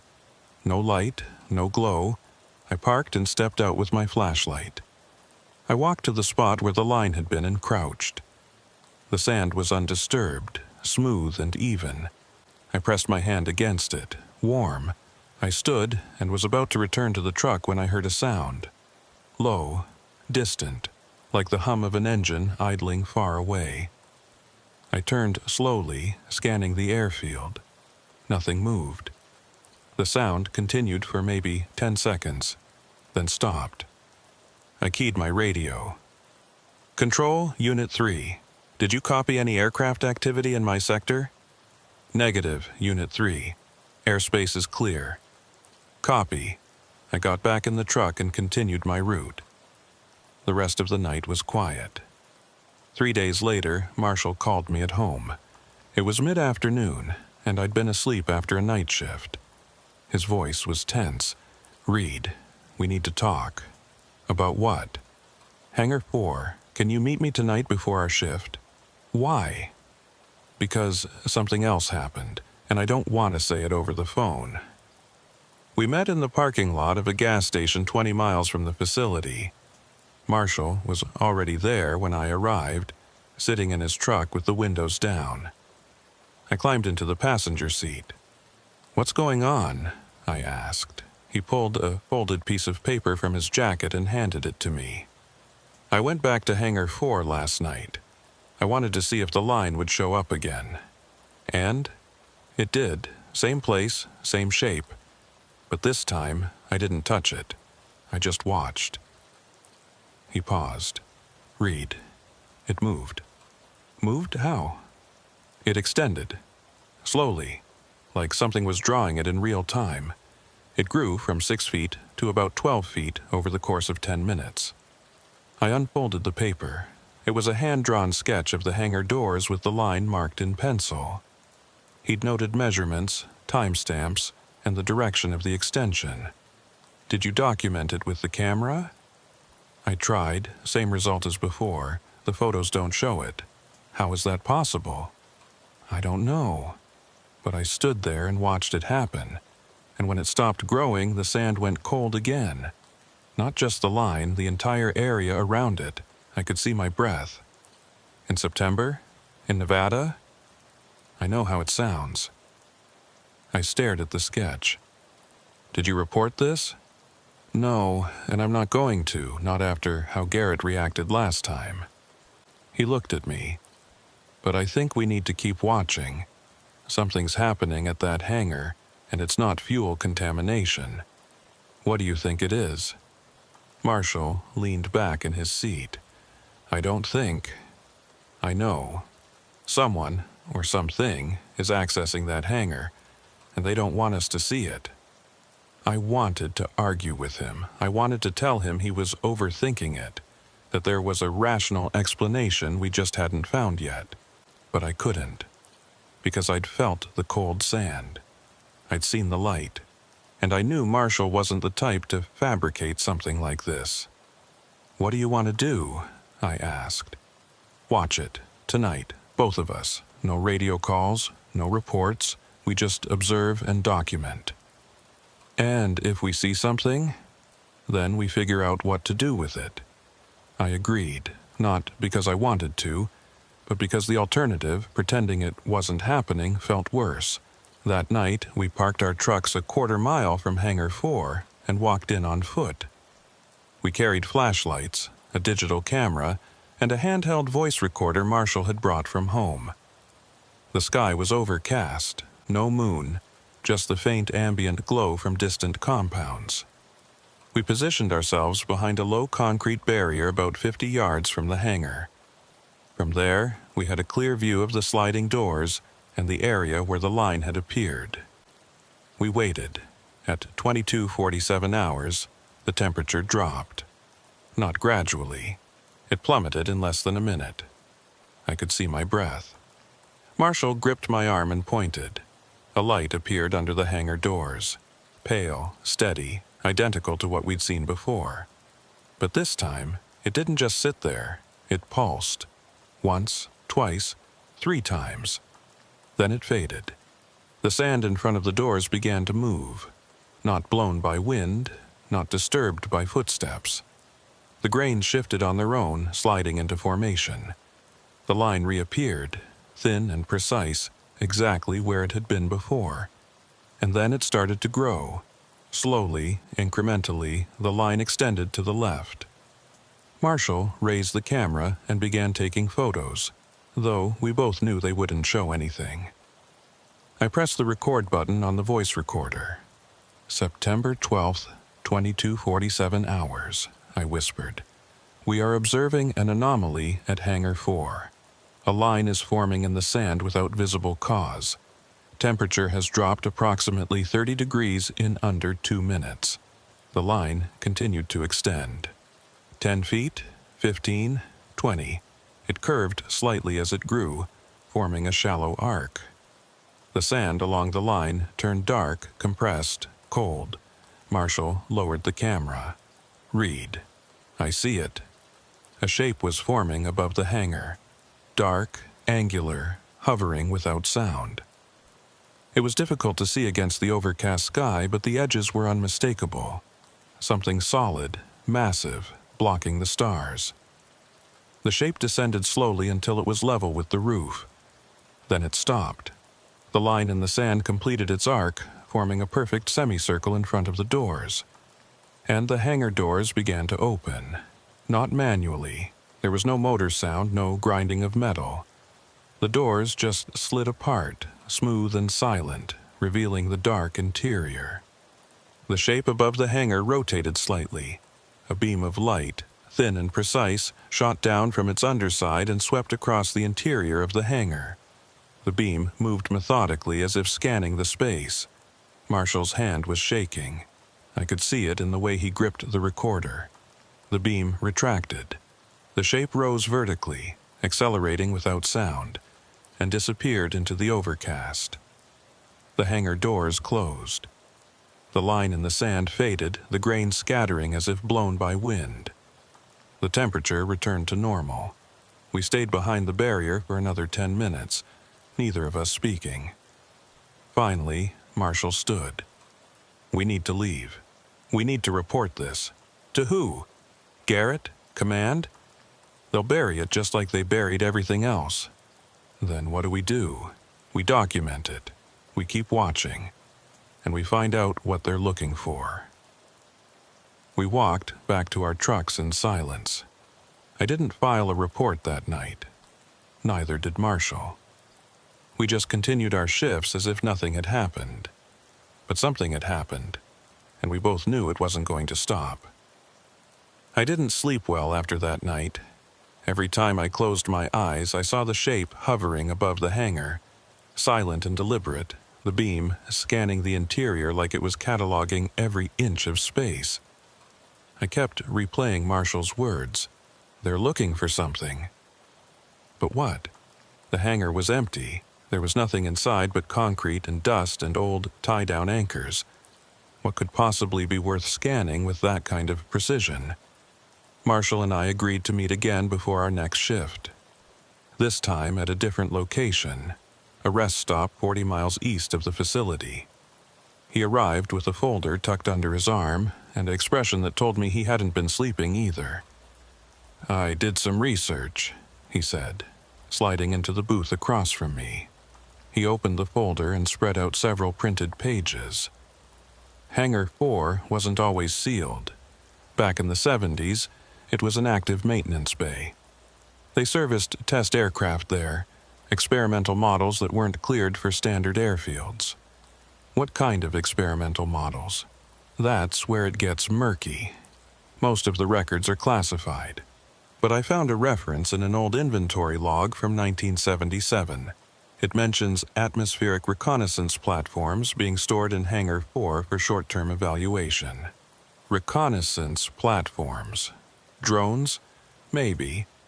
But the terminology doesn't match anything I've seen in modern documentation. And there's something else. He pulled out another page. This one, a scanned photograph. It showed Hangar 4 from a distance, the doors open, with several figures standing near a large object partially visible inside. The object was dark, angular, and didn't match any aircraft I recognized. "Where did you get this?" "Online archive. Declassified documents from a Freedom of Information request filed in 2003. Most of the pages are redacted, but this photo slipped through." I studied the image. The object in the hangar had a familiar shape. Angular. Hovering without visible support. That looks like what we saw. I know. So they've been here before. More than that, I think they've been here for decades, and I think the military knows. I leaned back, trying to process the implications. If the military knows, why would they let us keep working here? Why not pull us out and seal the whole facility? Because we're not the target. We're observers. Maybe they want people on the ground to report activity, or maybe they just don't care what we see because they know no one will believe us. That's a hell of an assumption. Is it? Think about how Garrett reacted. He didn't deny what we saw. He just told us to log it differently. That's not ignorance, Reed. That's procedure. I didn't have a counter-argument. Marshall was right. The way Garrett had handled the situation felt rehearsed, like he'd done it before. "So, what's the next step?" I asked. "We go back to the hangar, but this time we go inside." "That's a bad idea." "Probably, but it's the only way we'll get answers." I wanted to refuse. I wanted to tell Marshall that breaking into a sealed hangar on a military facility was a line I wasn't willing to cross. But curiosity outweighed caution. I needed to know what was inside. "When?" I asked. "Tonight. We'll wait until the shape shows up again, and when the doors open, we go in before they close. And if we get caught, we won't, because no one else is watching." That night, we parked our trucks in the usual spot and walked to the hangar on foot. The air was cooler than the previous night, and the sky was clear. Stars stretched from horizon to horizon, dense and bright. We positioned ourselves behind the same concrete barrier, this time with a plan. Marshall would enter the hangar if the doors opened. I would stay outside and keep watch. If anything went wrong, I'd call it in and deal with the consequences. Marshall didn't argue with the arrangement. He knew I was less comfortable with the idea than he was. We waited. At 23:19 hours, the temperature dropped. My breath turned to fog. Marshall tapped my arm and pointed at the hangar. The light appeared under the doors, pulsing slowly. The sand in front of the hangar began to shift, forming the line. This time, it extended faster, completing the semicircle in under 5 minutes. The shape descended from above, darker than the sky around it, blocking stars as it moved. It stopped above the hangar, rotated slightly, and held position. The doors opened. Marshall stood immediately. "I'm going." "Marshall, wait." He didn't wait. He moved quickly across the open ground, staying low, and reached the hangar entrance. The beam of light shot down from the shape, sweeping the interior. Marshall hesitated at the threshold, then stepped inside. The beam moved over him. He froze. I held my breath, waiting for something to happen. The beam paused on Marshall for 3 full seconds, then continued its sweep as if he wasn't there. He moved deeper into the hangar, disappearing into the shadows. The shape above the hangar remained stationary. The beam continued its methodical scan. I checked my watch. Marshall had been inside for 2 minutes, then 3, then 5. At 6 minutes, he reappeared at the entrance. He walked calmly, deliberately, and crossed back to the barrier. The doors closed behind him. The shape ascended and vanished. The line in the sand scattered. Marshall sat down heavily beside me, his face pale. "What did you see?" I asked. He didn't answer immediately. He just stared at the hangar, breathing hard. Finally, he spoke. "It's not empty." "What?" "The hangar. It's not empty. There's something in there." "What do you mean?" "We've been inside before. There's nothing." "There is now." He turned to me. "Reed, there's an object in the center of the floor. Big, maybe 15 feet across. It's circular, metallic, and it's embedded in the concrete." "Embedded how?" "Like it was placed there from below. The floor around it is cracked, pushed upward. It wasn't there before. I would have seen it during the last inspection." "Could it have been hidden? Covered somehow?" "No, this thing is solid.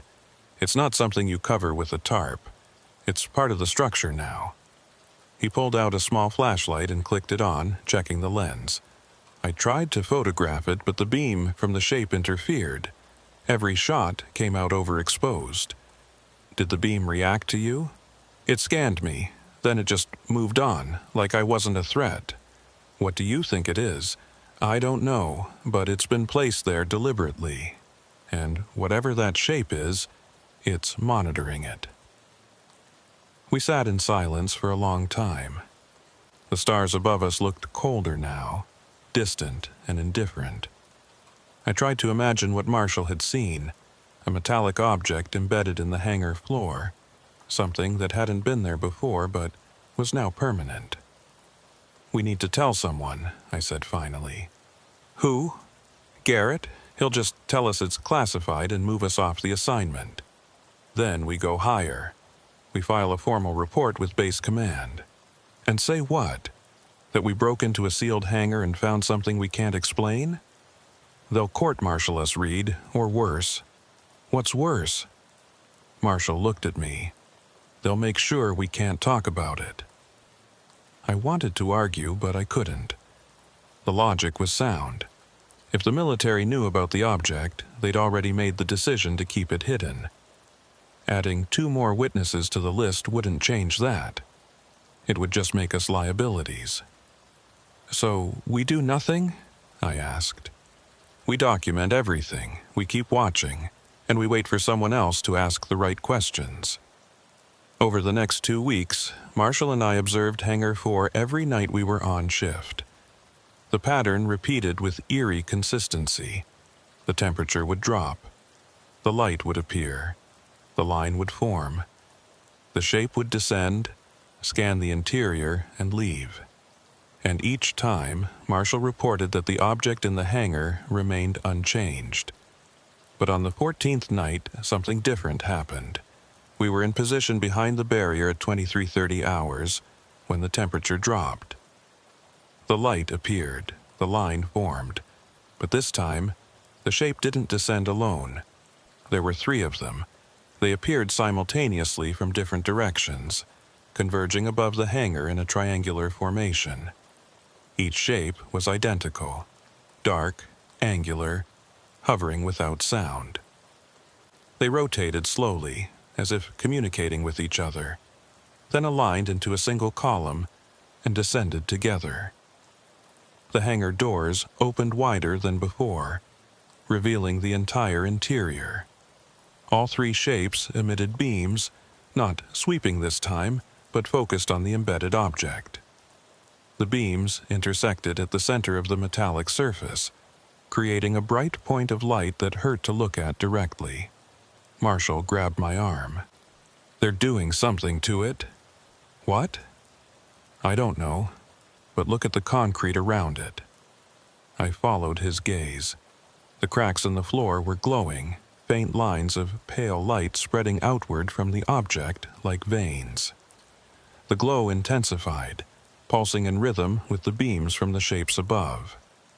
Then the object moved. It didn't lift, it rotated, slowly, incrementally, turning clockwise within its embedded position. The concrete cracked further, pieces breaking away and falling into the gaps. The sound reached us even at 50 yards, a low grinding, like stone scraping against metal. The rotation stopped. The beams retracted. The glow faded. The shapes ascended in formation and disappeared into the night. The hangar doors closed. Marshall and I didn't move. We couldn't.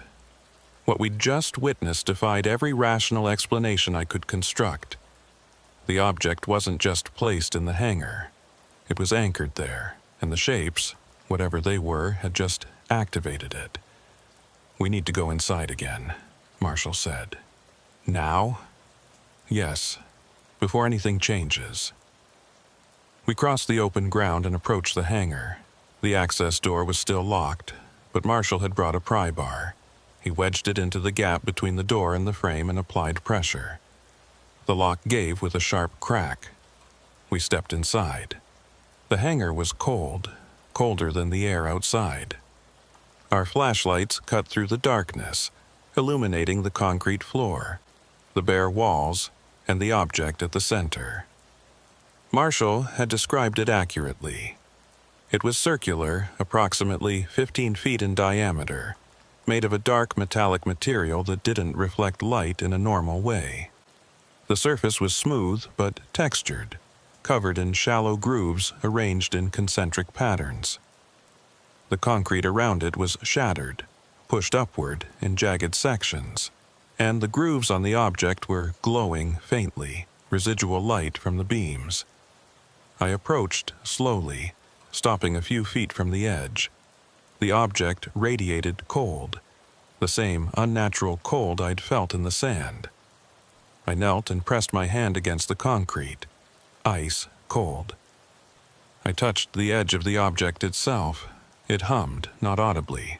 I felt it through my fingertips, a vibration so low it was almost imperceptible. The grooves pulsed faintly, the light traveling along the patterns in waves. "Reed, look at this." Marshall was crouched on the opposite side of the object, aiming his flashlight at the floor. I joined him and saw what he'd found. Footprints. Small, narrow, pressed into the dust near the object. They weren't boot prints. They were too thin, too elongated, with only 3 visible toes. And they were arranged in a circle around the object, evenly spaced, as if multiple figures had stood there observing it. "These weren't here before," Marshall said. "Are you sure?" "Positive. I checked the entire floor last time. There was nothing." I aimed my flashlight at the prints. They were shallow but distinct, the kind of impression you'd expect from something light but deliberate. I followed the trail with my light. The prints led from the object to the sliding doors and stopped. "They've been inside," I said, "while we were watching." Marshall stood and scanned the hangar with his flashlight. "Then they know we're here. Maybe. Or maybe they don't care. Why wouldn't they care? Because we can't stop them."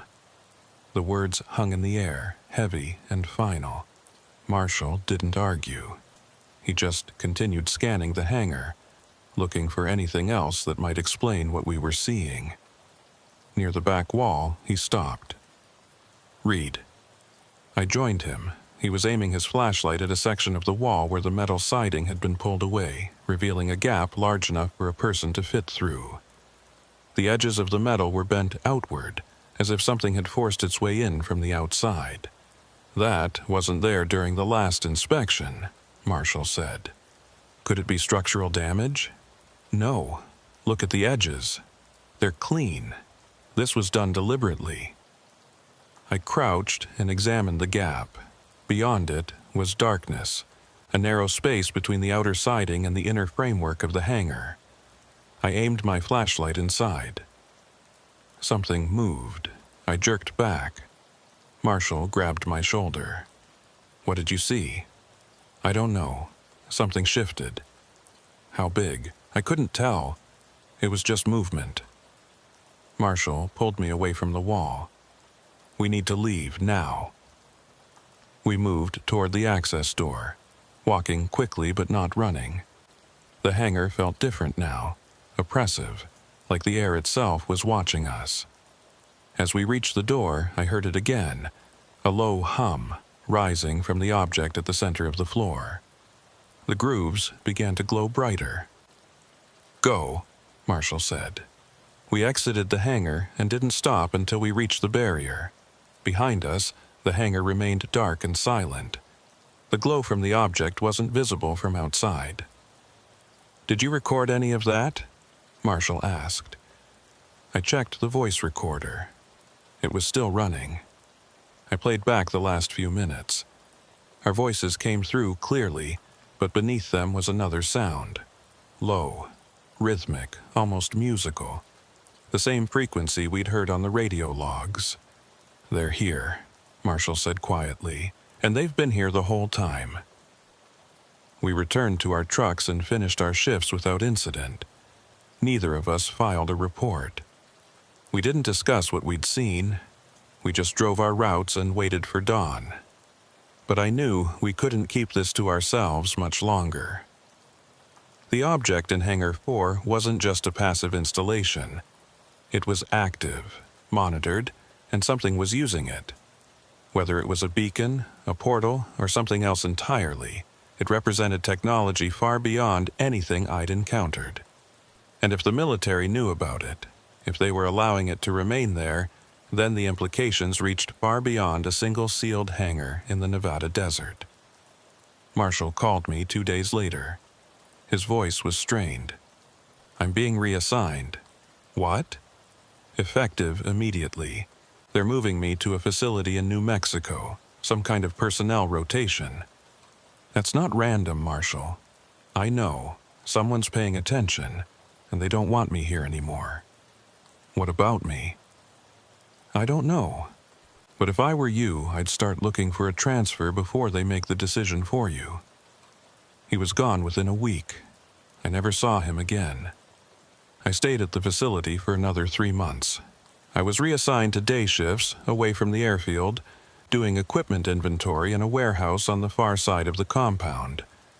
I never drove past Hangar 4 again, but I thought about it constantly.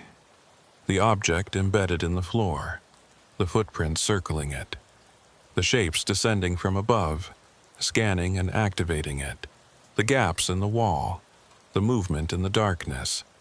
And I thought about the line in the sand, the cold, precise line that appeared and disappeared without explanation, the line that had started everything. In December, I submitted my resignation. It was processed without delay. I left Nevada and moved to Arizona, taking a job with a private security firm that had nothing to do with military installations or classified sites. But I kept the voice recorder, and I kept Marshall's folder, and sometimes, late at night, I play back the recording and listen to the hum beneath our voices, the structured rhythmic sound that doesn't match anything human. I don't know what the object in Hangar 4 is. I don't know who placed it there or what it's for, but I know it's still there. And I know the shapes are still descending, still scanning, still activating it. And I know that somewhere, someone is watching, documenting, waiting. Just like Marshall and I did. I tried to move on. I really did. The job in Arizona was straightforward. Corporate security, access control. Nothing more complicated than checking IDs and monitoring camera feeds. The work was boring, predictable, and exactly what I needed after Nevada. No anomalies, no cold sand, no objects embedded in concrete floors. But the past doesn't let go that easily. 6 months after I left the facility, I received a package at my apartment. No return address, no postmark I recognized. Inside was a USB drive and a handwritten note on plain white paper. You need to see this. Don't contact me. M. I knew it was from Marshall. I plugged the drive into my laptop. It contained a single folder labeled H4 Documentation. Inside were dozens of files, photographs, video clips, audio recordings, and a text document titled Timeline. I opened the document first. It was a detailed log of every encounter Marshall and I had witnessed at Hangar 4, along with additional observations he'd made before we'd started working together. The earliest entry was dated 3 years before I'd arrived at the facility. The log described similar phenomena, unexplained lights, temperature drops, objects appearing in places they shouldn't be. And at the center of every entry was Hangar 4. But there was more. Marshall had included information I didn't recognize, references to other personnel who'd worked at the facility and been reassigned under similar circumstances. Names, dates, and brief notes about what they'd reported. Most of the reports matched our experiences. Lights, shapes, cold zones, and objects that defied explanation. At the end of the document was a section titled Conclusions. I read it carefully. Hangar 4 is not a storage facility. It is an access point. The object embedded in the floor is not human-made. It predates the facility and possibly predates modern military activity in the region. The shapes observed above the hangar are conducting long-term monitoring and periodic activation of the object. The military is aware of this and has established protocols to contain knowledge of the activity while allowing it to continue. Personnel who observe too much are removed. The pattern is consistent across multiple years and multiple assignments. This is not a test program. This is coexistence under controlled conditions. I closed the laptop and sat in the dark. Marshall's conclusions felt too big, too final. But they also felt true. Everything we'd seen, everything we'd documented, pointed to the same reality. Something was using Hangar 4, and the military had decided not to interfere. But why? I spent the next week reviewing the files on the USB drive. The photographs showed the object from multiple angles. The grooves glowing faintly in some images, dark in others. The video clips captured the shapes descending, the beams intersecting, the rotation of the object. And the audio recordings contained the same low-frequency hum we'd heard in the hangar, the structured pattern that repeated endlessly beneath the silence. One file stood out. It was labeled External Source 2019. I opened it. The file contained a scanned document, heavily redacted, with a classification marking I didn't recognize. Most of the text was blacked out, but a few lines were still visible. Geological surveys indicate anomalous magnetic readings consistent with subsurface metallic structures of unknown origin. Age estimates range from 200 to 2,000 years, predating all known human activity in the region. Recommendations include controlled monitoring and non-interference protocols. Direct excavation is not advised due to unknown risks associated with. The rest was redacted. I read the document 3 times, trying to fill in the gaps. The object in Hangar 4 wasn't placed there by the shapes we'd seen. It had been there long before the hangar was built. The military had constructed the facility around it, sealed it, and established protocols to manage whatever was happening there. And the shapes weren't invaders, they were caretakers. Or owners. Or something else entirely. I wanted to call Marshall to ask him where he'd found this document and what else he knew, but the note had been clear. Don't contact me. So I didn't. I just kept reading, kept reviewing, kept trying to piece together a picture I knew would never be complete. In August, I received another package. Same format, same handwriting, different contents. This time, the USB drive contained only 2 files. A video and a text document titled Final Entry. I opened the text document. Read, I'm leaving the country. The reassignment to New Mexico was the beginning, not the end. They've been watching me since I left Nevada. Phone tapped, emails monitored, probably more that I haven't detected. I can't stay here. I've documented everything I know and distributed copies to people I trust. If something happens to me, the information will surface.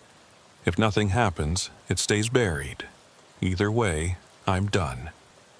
The video is the last thing I recorded before I left New Mexico.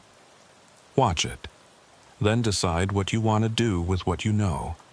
Be careful. I opened the video. The footage was dark, shot at night with a handheld camera. The timestamp in the corner read 07/12/2023, 03:17. The camera panned across an empty field, then focused on a structure in the distance. It took me a moment to recognize it. A hangar, similar in design to Hangar 4, but in a different location. Marshall's voice came through faintly. This is Site 7, 40 miles northwest of the New Mexico facility. Same configuration as Nevada, sealed hangar, restricted access, no official explanation. The camera zoomed in. The hangar doors were open, and a faint glow was visible inside. The camera moved closer, the image shaking slightly as Marshall walked across the field. He reached the entrance and aimed the camera inside. The object was there, identical to the one in Hangar 4. Circular, metallic, embedded in the concrete floor. The grooves glowed brightly, pulsing in the same rhythmic pattern. They're everywhere, Marshall whispered. Not just Nevada, not just New Mexico, everywhere. The camera panned upward. 3 shapes hovered above the hangar, dark against the night sky. They descended in formation, beams locking onto the object below. The video ended. I sat motionless, the implications settling over me like a weight. If Marshall was right, if these objects existed at multiple sites, then the phenomenon wasn't isolated, it was widespread, and if the military was managing it at every location, then the scale of the operation was larger than I'd imagined. I thought about going public. I thought about taking Marshall's files and uploading them to every platform I could find, forcing the conversation into the open. But I knew how that would end. Discredited, dismissed, buried under a wave of skepticism and official denials. So I did what Marshall had done. I made copies. I stored them in different locations, physical and digital, with instructions to release them under specific circumstances. And then I waited. I didn't have to wait long. In September, I was contacted by a man who introduced himself as a researcher with a private organization studying unexplained phenomena. He didn't give a name, just a phone number and a request to meet. I agreed, more out of curiosity than anything else. We met at a diner in Tucson. He was in his 50s, thin, with wire-rimmed glasses and a calm demeanor that suggested he'd done this before. He ordered coffee, waited for the server to leave, then slid a folder across the table. "I know what you saw in Nevada," he said. I didn't respond. "I also know you have documentation. Video, audio, photographs. You're not the first person to collect this kind of evidence, and you won't be the last." "Who are you?" I asked. "Someone who's been tracking this for a long time. Longer than you've been alive." He opened the folder. Inside were printouts, maps, and satellite images. "There are 37 confirmed sites like the one you worked at. All of them have similar characteristics: remote locations, military oversight, and embedded objects that predate modern construction. 37 that we know of. The actual number is likely higher." "What are they?" "We don't know, but we know what they do. They emit low-frequency signals at regular intervals. Those signals can be detected with the right equipment, and they form a pattern, a network." He spread out a map of the United States. Red dots marked the locations of the sites. They weren't random. They formed a rough grid, evenly spaced, covering the entire country. "Whatever these objects are, they're connected," he said. "And they're being monitored by something that isn't human." "The shapes?" "Yes. We call them visitors, though that term doesn't fully capture what they are. They've been documented for decades, possibly longer. They don't communicate. They don't interfere. They just observe and maintain." "Maintain what?" "The network. The objects. Whatever system they're part of." I stared at the map, trying to process the scale. Why hasn't this been made public? Because the military decided it's safer to manage it quietly. Disclosure would cause panic, destabilize governments, and raise questions no one is prepared to answer. So they contain it.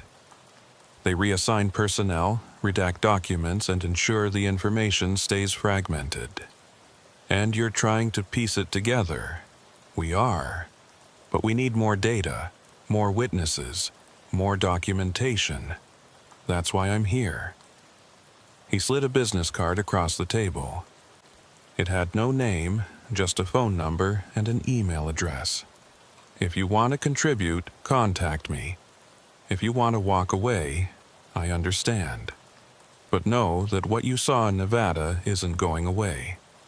It's been here for a long time, and it's going to stay. The only question is whether people like you are willing to help us understand it." I took the card and left the diner without another word. I spent the next 2 months thinking about his offer.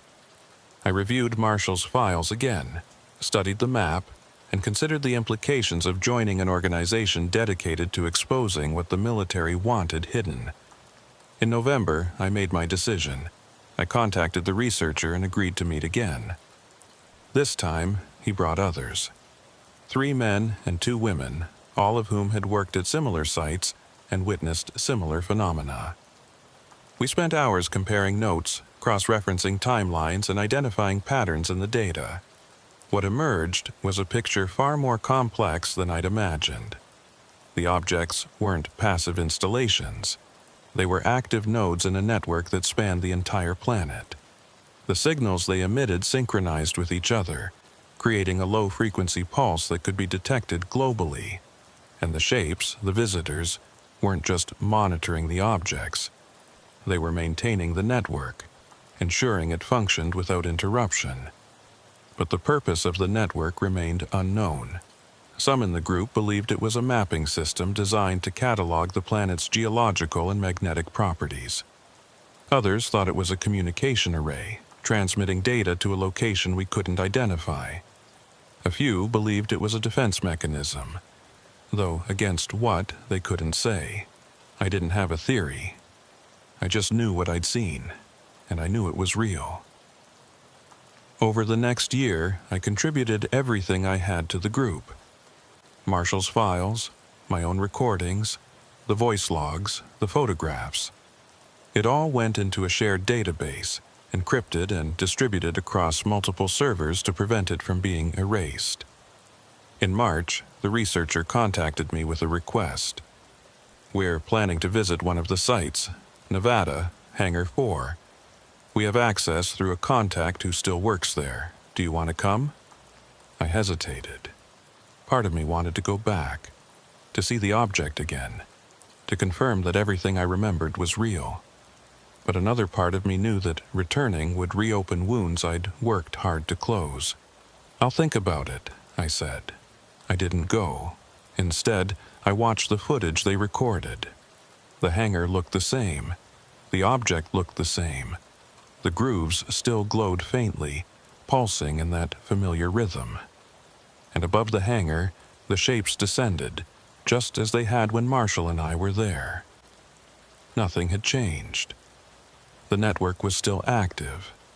The visitors were still watching. And the military was still allowing it to continue. I realized then that Marshall's conclusions had been correct. This wasn't a conflict. It wasn't an invasion. It was coexistence.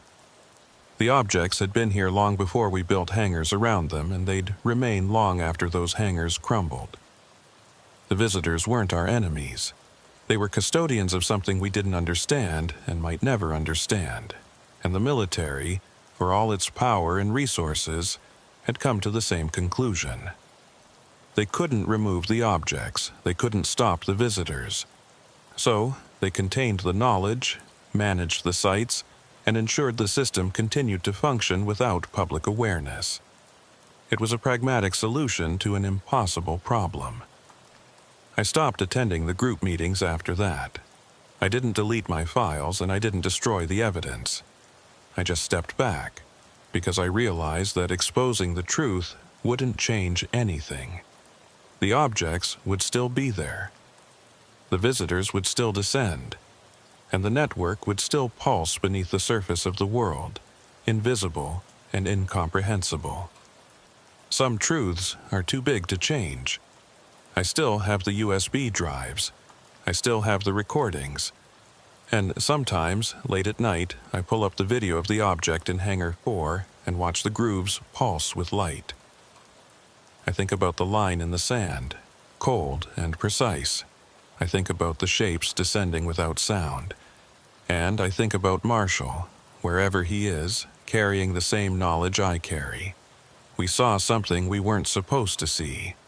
We documented something that was never meant to be documented.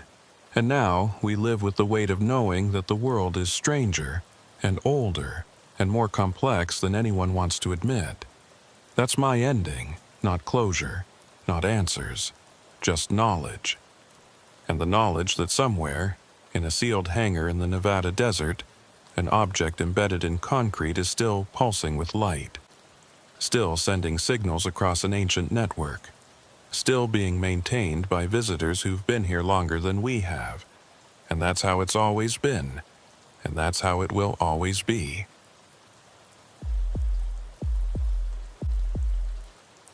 I'm Dylan Fisk.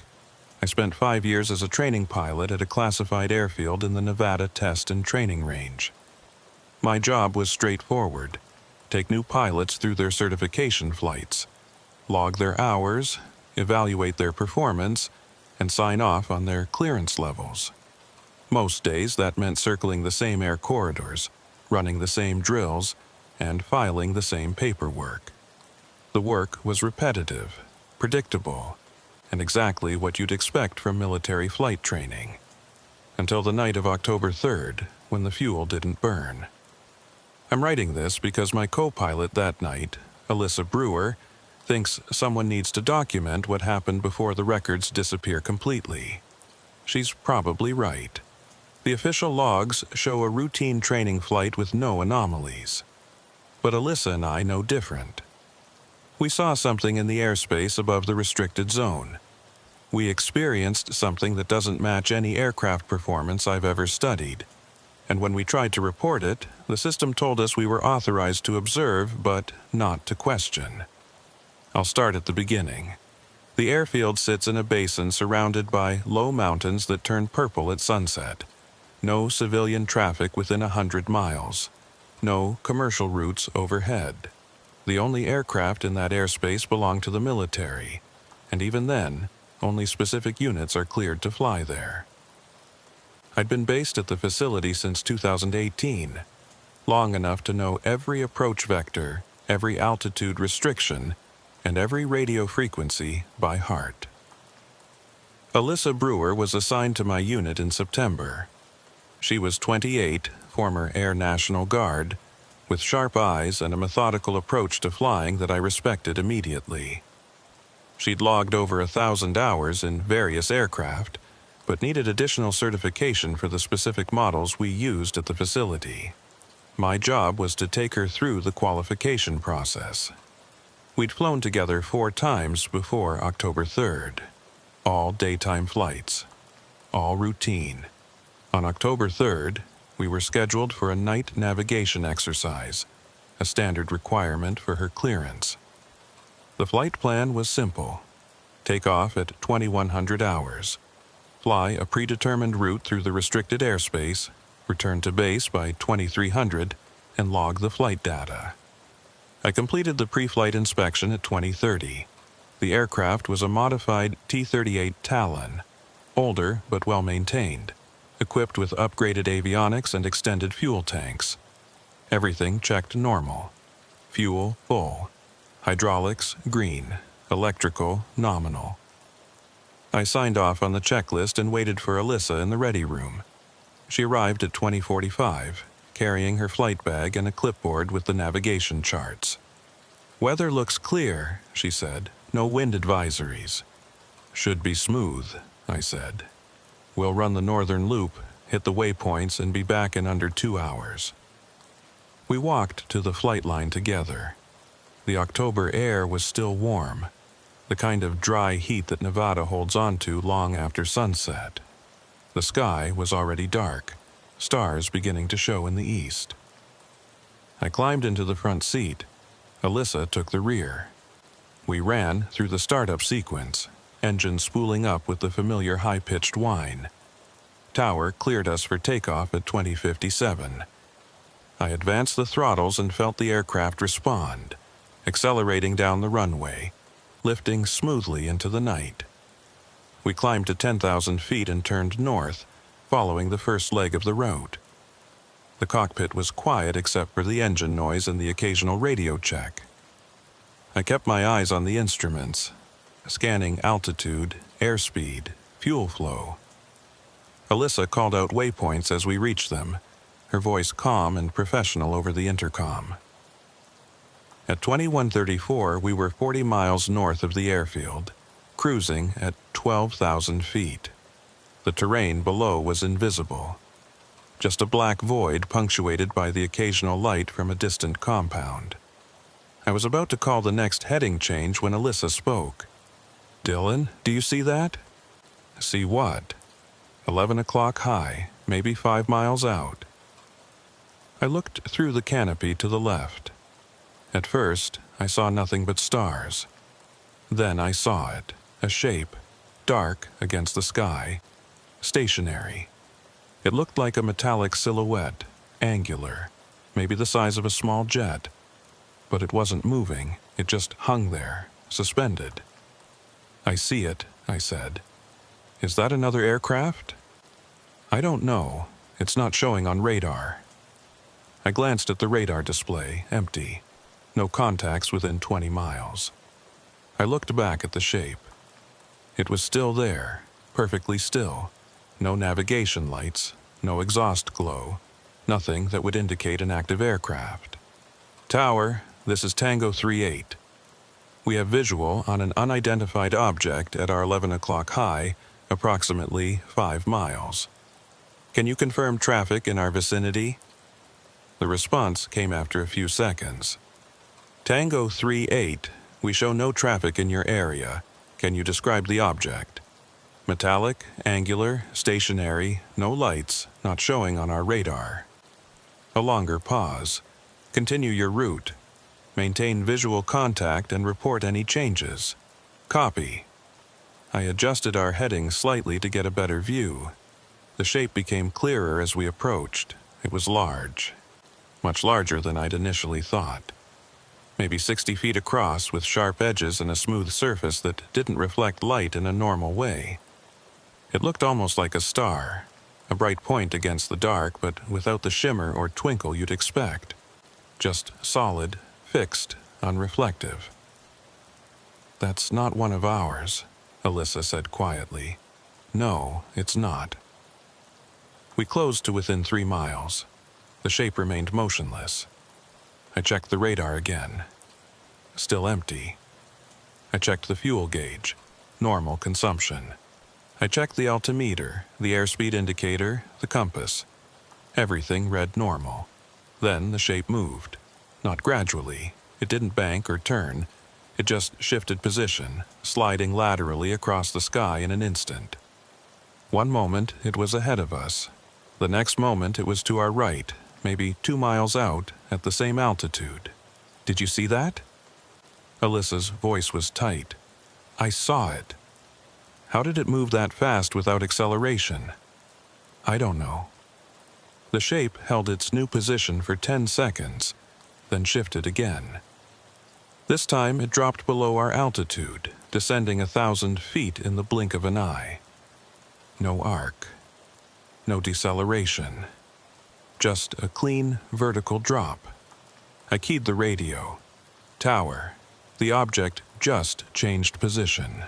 Twice. No visible propulsion. Copy, Tango 38. Continue observation." "That's it, continue observation." "Affirmative. Do not deviate from your route." I exchanged a glance with Alyssa through the mirror mounted above the instrument panel. Her expression mirrored what I was feeling. Confusion, unease, and a growing sense that we were witnessing something far outside our training. The shape moved again. This time it climbed, rising vertically until it was level with us, maybe a mile off our right wing. It paced us for 30 seconds, maintaining perfect distance and altitude. Then it accelerated. I've flown jets for over a decade. I've seen fighters go supersonic. I've watched test aircraft push the limits of speed and maneuverability. What I saw that night didn't match any of it. The shape accelerated from stationary to gone in under a second. No sonic boom, no vapor trail.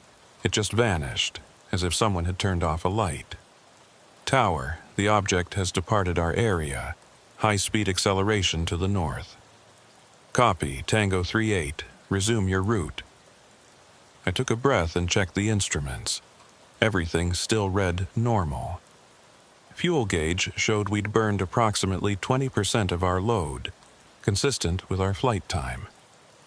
I adjusted our heading back to the planned route and continued north. Alyssa didn't speak for several minutes. When she finally did, her voice was steady but low. "What was that?" "I don't know. It moved like nothing I've ever seen. No thrust signature, no heat distortion, just instant movement." "I know." "Are we going to report this?" Tower already knows. They heard everything. I mean officially. A written report. We'll file one when we land. We completed the rest of the route without incident. The sky stayed empty. The instruments stayed normal. At 22:47, we were cleared to return to base. I brought the aircraft around and began the descent. The landing was smooth, textbook, nothing worth noting.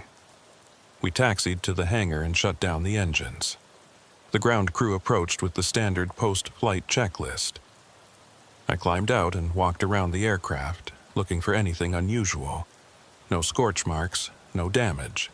The airframe looked exactly as it had before takeoff. Alyssa joined me on the tarmac. Fuel check? I nodded and walked over to the crew chief, a stocky man named Hernandez who'd been at the facility longer than I had. How's the fuel level? He glanced at his clipboard. Full. What? Tanks are showing full. You didn't burn anything. That's not possible. We flew for nearly 2 hours. He shrugged. I'm just reading the gauge. Want me to check again? Yes. He walked to the aircraft and opened the fuel access panel. He inserted the dipstick, checked the level, and pulled it out. He stared at it for a moment, then looked at me. It's full.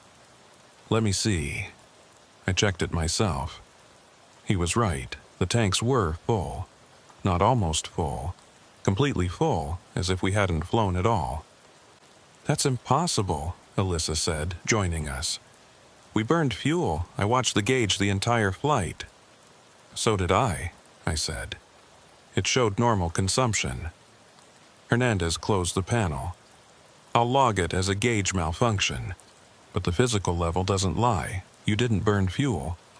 We flew for 110 minutes. The engines were running. Where did the fuel go? I don't know, sir. Maybe it's a calibration issue. I walked back to the cockpit and checked the fuel gauge. It read full. I scrolled through the flight data on the avionics system. Fuel flow showed normal consumption throughout the flight. 20% burned, consistent with our route and airtime, but the physical measurement said otherwise. This doesn't make sense, Alyssa said. No, it doesn't. We returned to the ready room and started the post-flight paperwork. Standard procedure required a detailed log of any anomalies encountered during the flight. I sat down at the computer terminal and began typing the report. Flight date, October 3rd. Aircraft, T-38 Talon. Pilots, Fisk, Brewer. Duration, 110 minutes. Anomaly observed at 234 hours. Unidentified object in restricted airspace. Object displayed unconventional flight characteristics, including instantaneous positional changes and high-speed acceleration without visible propulsion.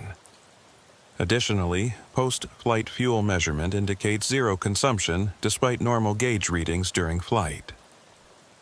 I was about to save the document when the screen flickered. The text disappeared. In its place, a single line appeared in white letters on a black background. Authorized Observer. I stared at the screen. Alyssa leaned over my shoulder. What does that mean? I don't know. I tried to close the window. It didn't respond. I tried to type. The cursor blinked but wouldn't move. The message stayed on the screen for 10 seconds. Then the terminal shut down completely. When I restarted it, the login screen appeared as normal. I logged in and checked for the report I'd started.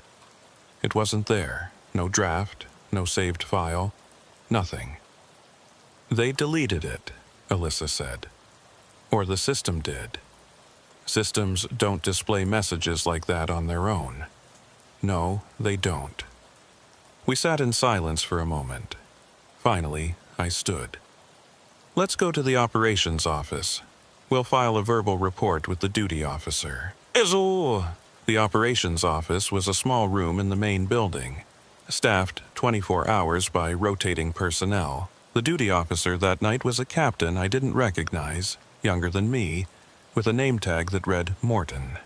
Can I help you? He asked. We need to file a flight anomaly report, I said. What kind of anomaly?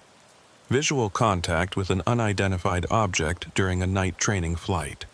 Also, post-flight fuel discrepancy. Morton pulled up a form on his computer. Describe the object. I walked him through it. The metallic silhouette, the lack of radar signature, the instantaneous movements, the high-speed departure. He typed without expression, his fingers moving quickly across the keyboard. And the fuel discrepancy? Post-flight measurement shows full tanks despite normal consumption during the flight. He nodded and continued typing. When he finished, he turned the monitor towards me. Sign here to confirm the accuracy of the report. I reviewed the text. It was accurate, detailed, and clearly documented what we'd observed. I signed electronically. Alyssa did the same. This will be forwarded to the appropriate review board, Morton said. You'll be notified if follow-up is required. When can we expect a response? Standard review takes 2 to 4 weeks. That long? These reports go through multiple levels. It's protocol.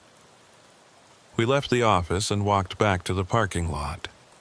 The night air had cooled significantly, and the stars were bright overhead. I looked up, half expecting to see the shape again, but the sky was empty. Do you think they'll actually review it? Alyssa asked. I don't know, but at least it's on record. Is it? The computer deleted our first attempt. This one was filed through official channels. It's different. I hope you're right. We drove back to our quarters in separate vehicles. I didn't sleep much that night. Every time I closed my eyes, I saw the shape hanging motionless in the sky. That metallic silhouette without reflection, moving in ways that defied physics. And I thought about the fuel gauge, reading normal consumption while the tanks stayed full, as if the flight had never happened. The next morning, I returned to the operations office. Captain Morton was gone, replaced by a different officer. I asked to review the report we'd filed the night before. What's the report number? The officer asked. I gave him the timestamp and the aircraft tail number. He searched the system for several minutes, then looked up. I'm not showing any report filed under those parameters. That's not possible. We filed it last night. Both of us signed it. I can only tell you what's in the system. There's no record of a report from your flight. Check again. He did. Same result, no report. I walked out of the office and called Alyssa. She met me at the ready room 15 minutes later. They erased it, I said. Who's they? I don't know, but someone doesn't want this documented. Then what do we do? We write it down, manually. We keep our own record. And if they come after us for that, then we deal with it. We spent the next hour writing out everything we remembered from the flight. Every detail, every timestamp, every instrument reading. We made 2 copies, stored them in separate locations, and agreed not to discuss it with anyone else on base. But the story didn't end there, because 3 days later, something else happened that made it clear we weren't just observers. We were part of something much larger. 3 days after the flight, I was called into a meeting I hadn't requested. The summons came through the duty officer at 0800. Report to Building 7, Room 12, at 900. No explanation. No context. Just an order. Building 7 was at the far end of the compound, a nondescript concrete structure that most personnel walked past without a second glance. I'd never been inside. The door required a keycard access level I didn't have, but when I arrived at 0855, the door was propped open. I entered and found a narrow hallway with fluorescent lights and beige walls. Room 12 was at the end. The door was unmarked. I knocked. "Come in," a voice said. I opened the door and stepped into a small conference room. No windows. A metal table with 4 chairs. A man sat at the far end, mid-50s, wearing civilian clothes. khaki pants, a blue button-down shirt, no ID badge. His face was weathered, his hair gray and trimmed short. He gestured to the chair across from him. "Sit down, Mr. Fisk." I sat. "Who are you?" "My name isn't important. What's important is what you saw on October 3rd. I filed a report." "No, you didn't. The system has no record of a report from your flight." "Then someone deleted it." "That's correct, I did." I stared at him. "Why?" "Because that information doesn't belong in standard channels. It belongs here." He opened a folder and slid a photograph across the table. It showed the metallic silhouette we'd seen, captured against the night sky, sharp and clear. This was taken from ground-based observation equipment. We've been tracking this object for 6 weeks. Who's we? A unit that monitors restricted airspace for phenomena that don't fit conventional explanations. And you delete reports to cover it up? We delete reports to prevent panic and maintain operational security. The phenomenon you witnessed is real, but it's not something the general personnel need to know about. So, why am I here? Because you and Ms. Brewer were designated as authorized observers. Authorized by whom? By the system itself. He pulled out another document, this one a printout of the message we'd seen on the computer. Authorized observer. This message wasn't generated by our personnel. It appeared autonomously, triggered by your proximity to the object during the flight. That doesn't make sense. No, it doesn't, but it's happened before. 17 times in the past 8 years. Each time, personnel who encounter these objects are flagged by a system we don't control. The message appears. The reports are routed to us, and we bring those personnel in for debriefing.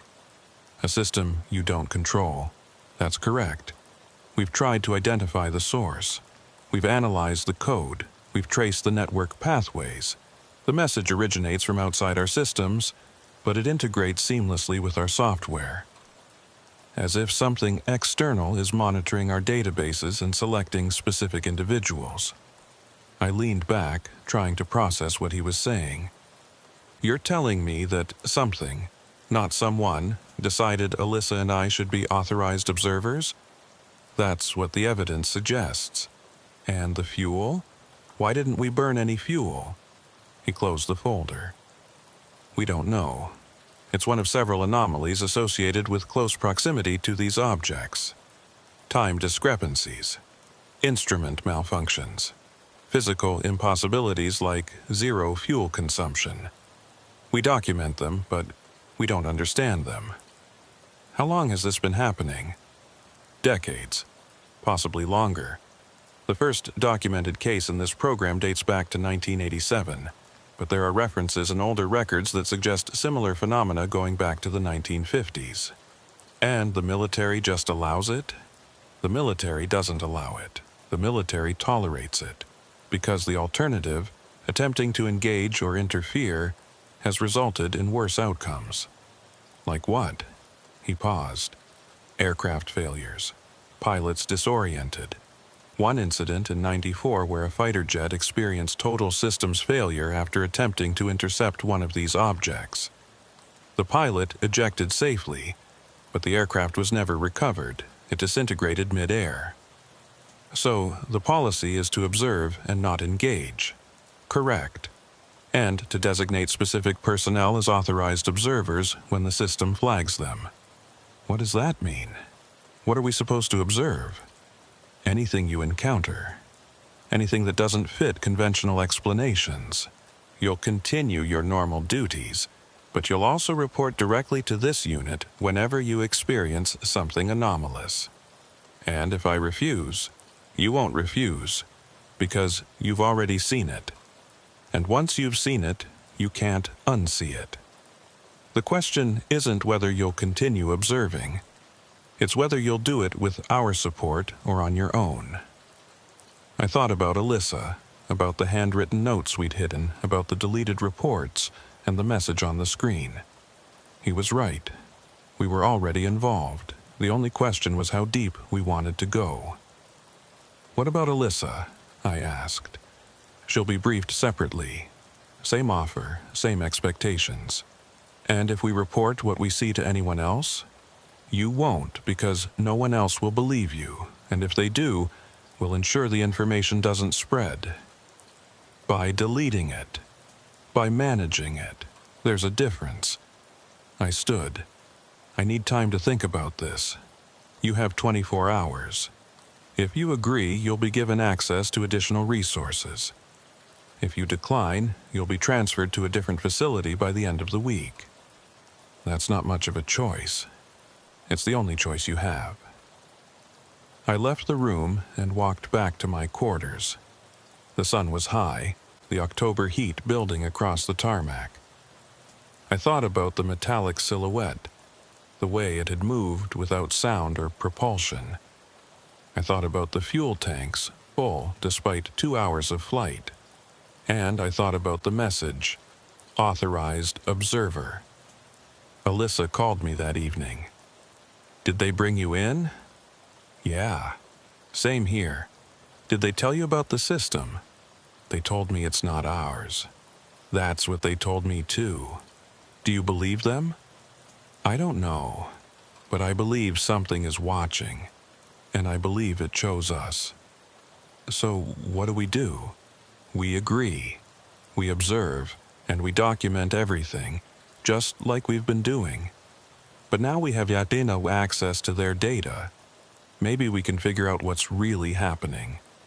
Or maybe we just become part of the cover-up.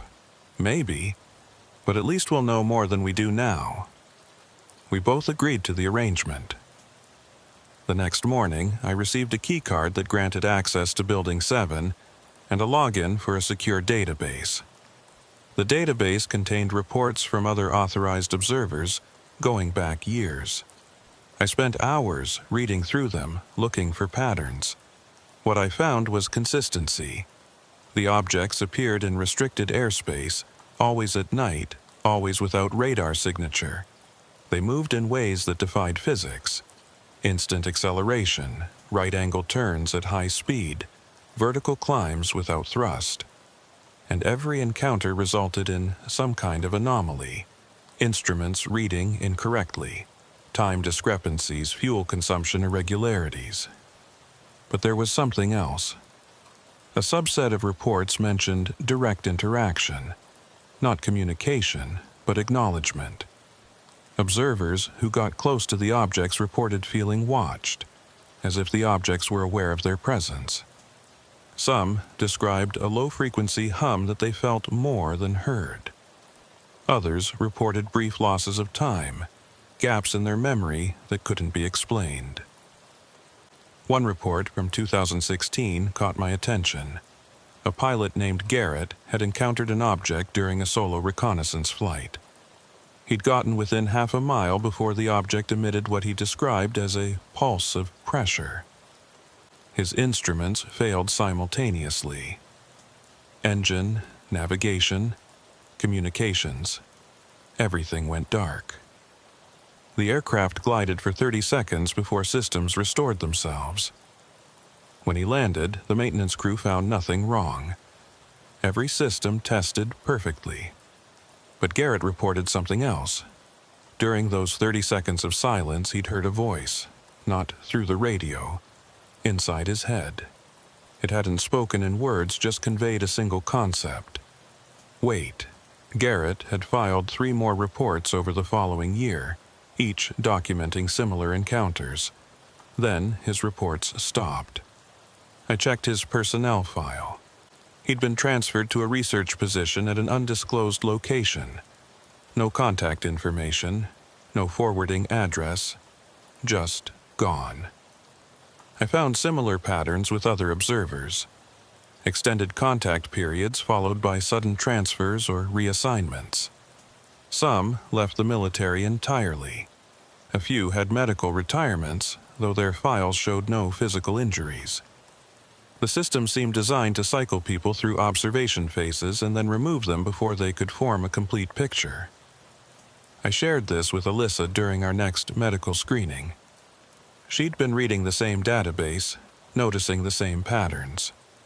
They're managing exposure, she said, keeping people in the loop just long enough to gather data, then rotating them out. Which means we have a limited window, I said. To do what?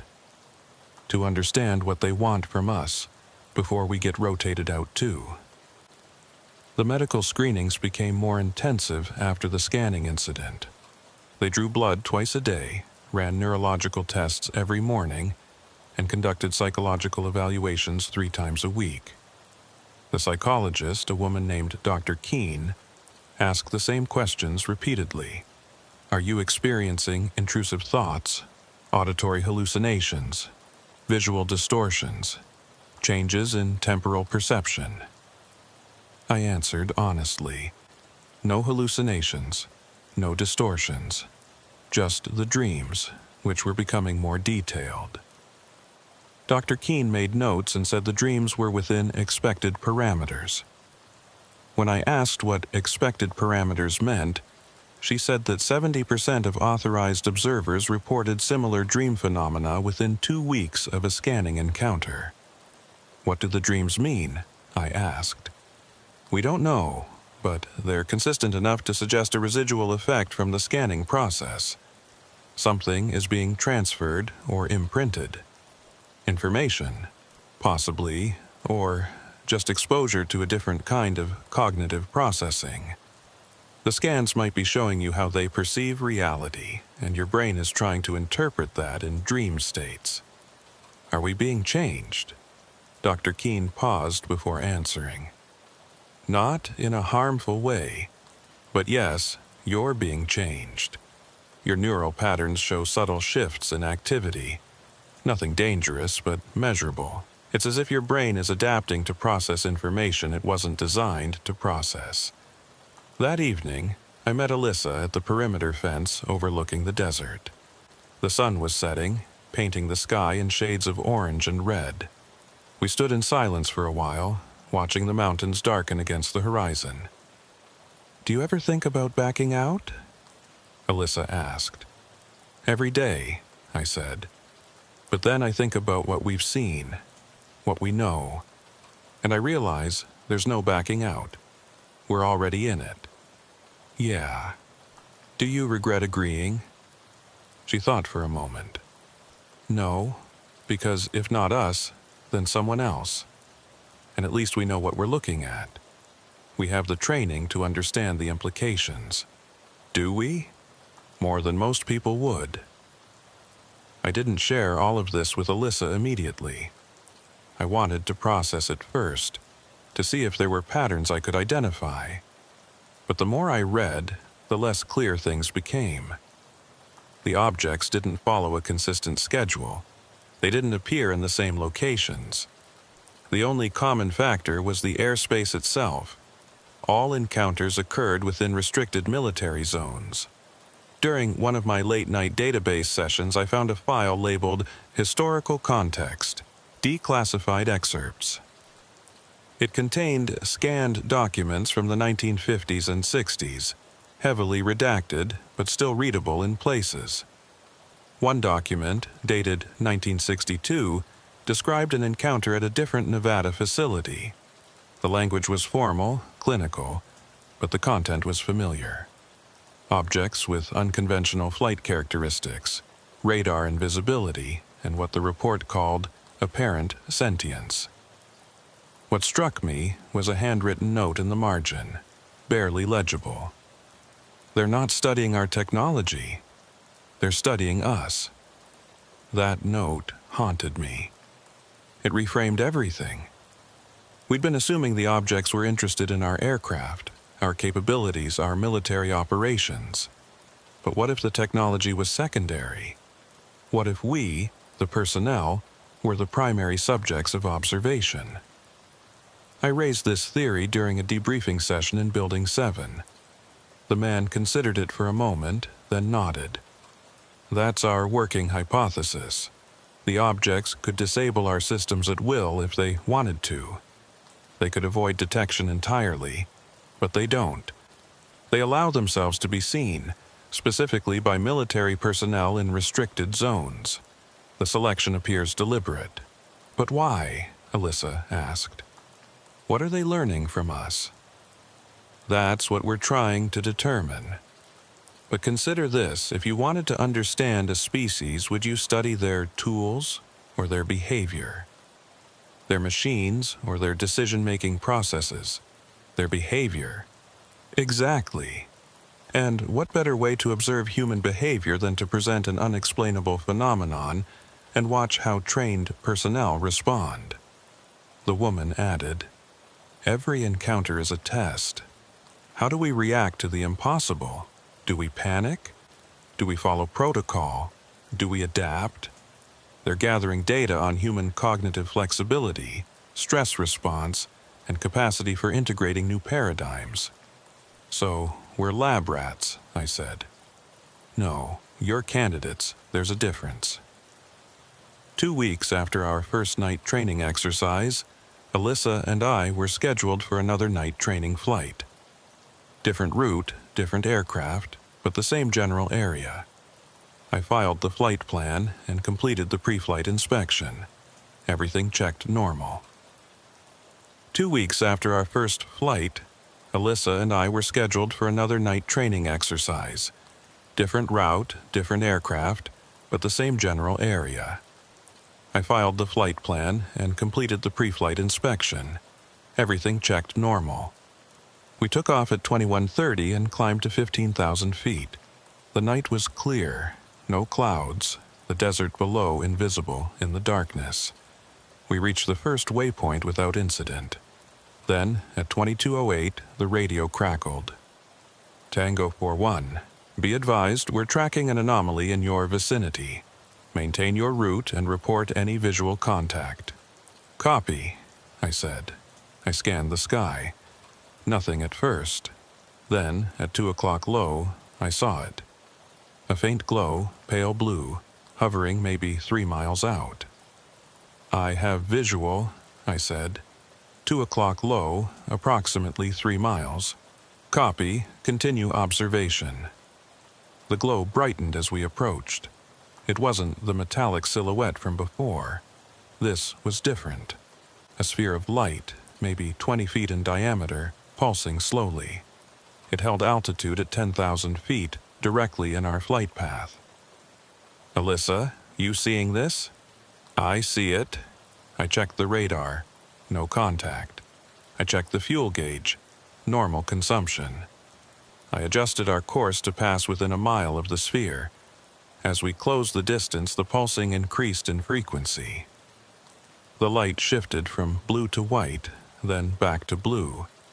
It reminded me of a beacon, deliberate and rhythmic. Tower, the object is pulsing, frequency increasing. Copy, do not approach closer than 1 mile. We reached the closest point and began to pass. The sphere rotated slowly, tracking our movement. And then it did something I hadn't seen before. It sent out a beam. Thin, precise, the beam shot from the sphere and swept across our aircraft. It lasted maybe 2 seconds, moving from nose to tail, then retracting. The cockpit instruments flickered. The radio hissed with static.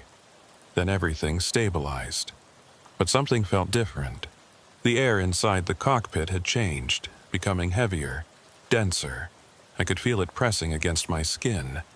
The taste of metal filled my mouth, sharp and bitter. Alyssa gasped behind me. Dylan, my hands are tingling. Mine too. The sensation lasted about 10 seconds, then faded. I checked the instruments again.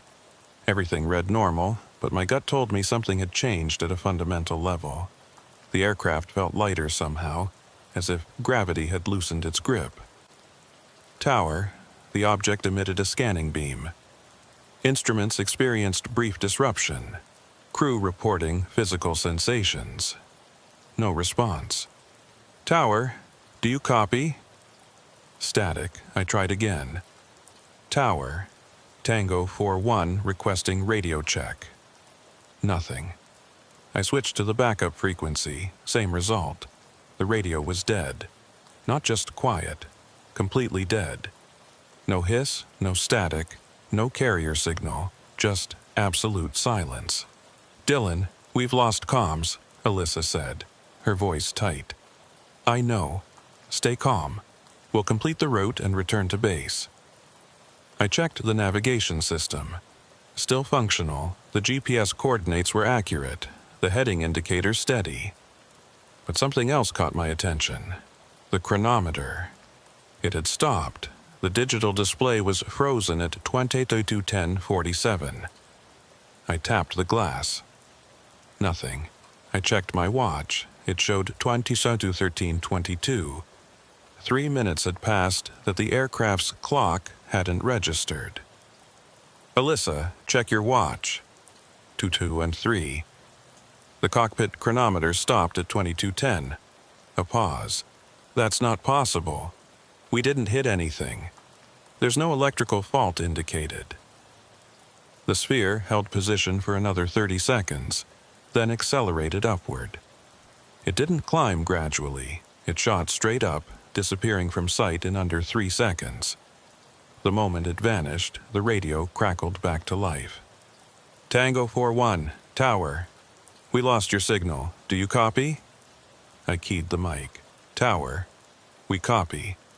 Radio communications restored. Be advised we experienced complete communications failure after the object's scanning beam." "Copy that. What's your current position and status?" I gave them our coordinates. "All systems nominal except cockpit chronometer, which appears to have stopped during the incident." "Understood. Continue your route. Report any additional anomalies." We continued the flight. The radio remained functional. The instruments read normal. But the chronometer stayed frozen at 22:10:47, a permanent record of the moment everything had changed.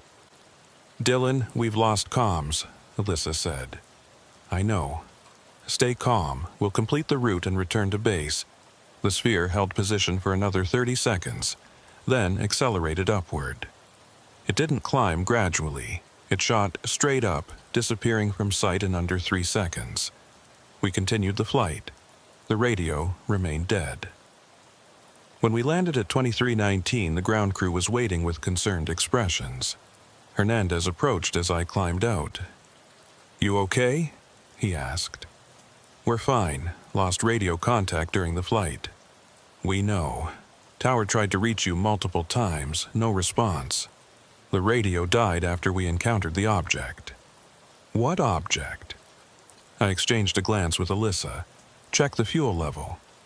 Hernandez looked confused but complied. He opened the access panel, inserted the dipstick, and checked. His expression changed. "It's full again." "Just like last time. How's that possible?" "I don't know."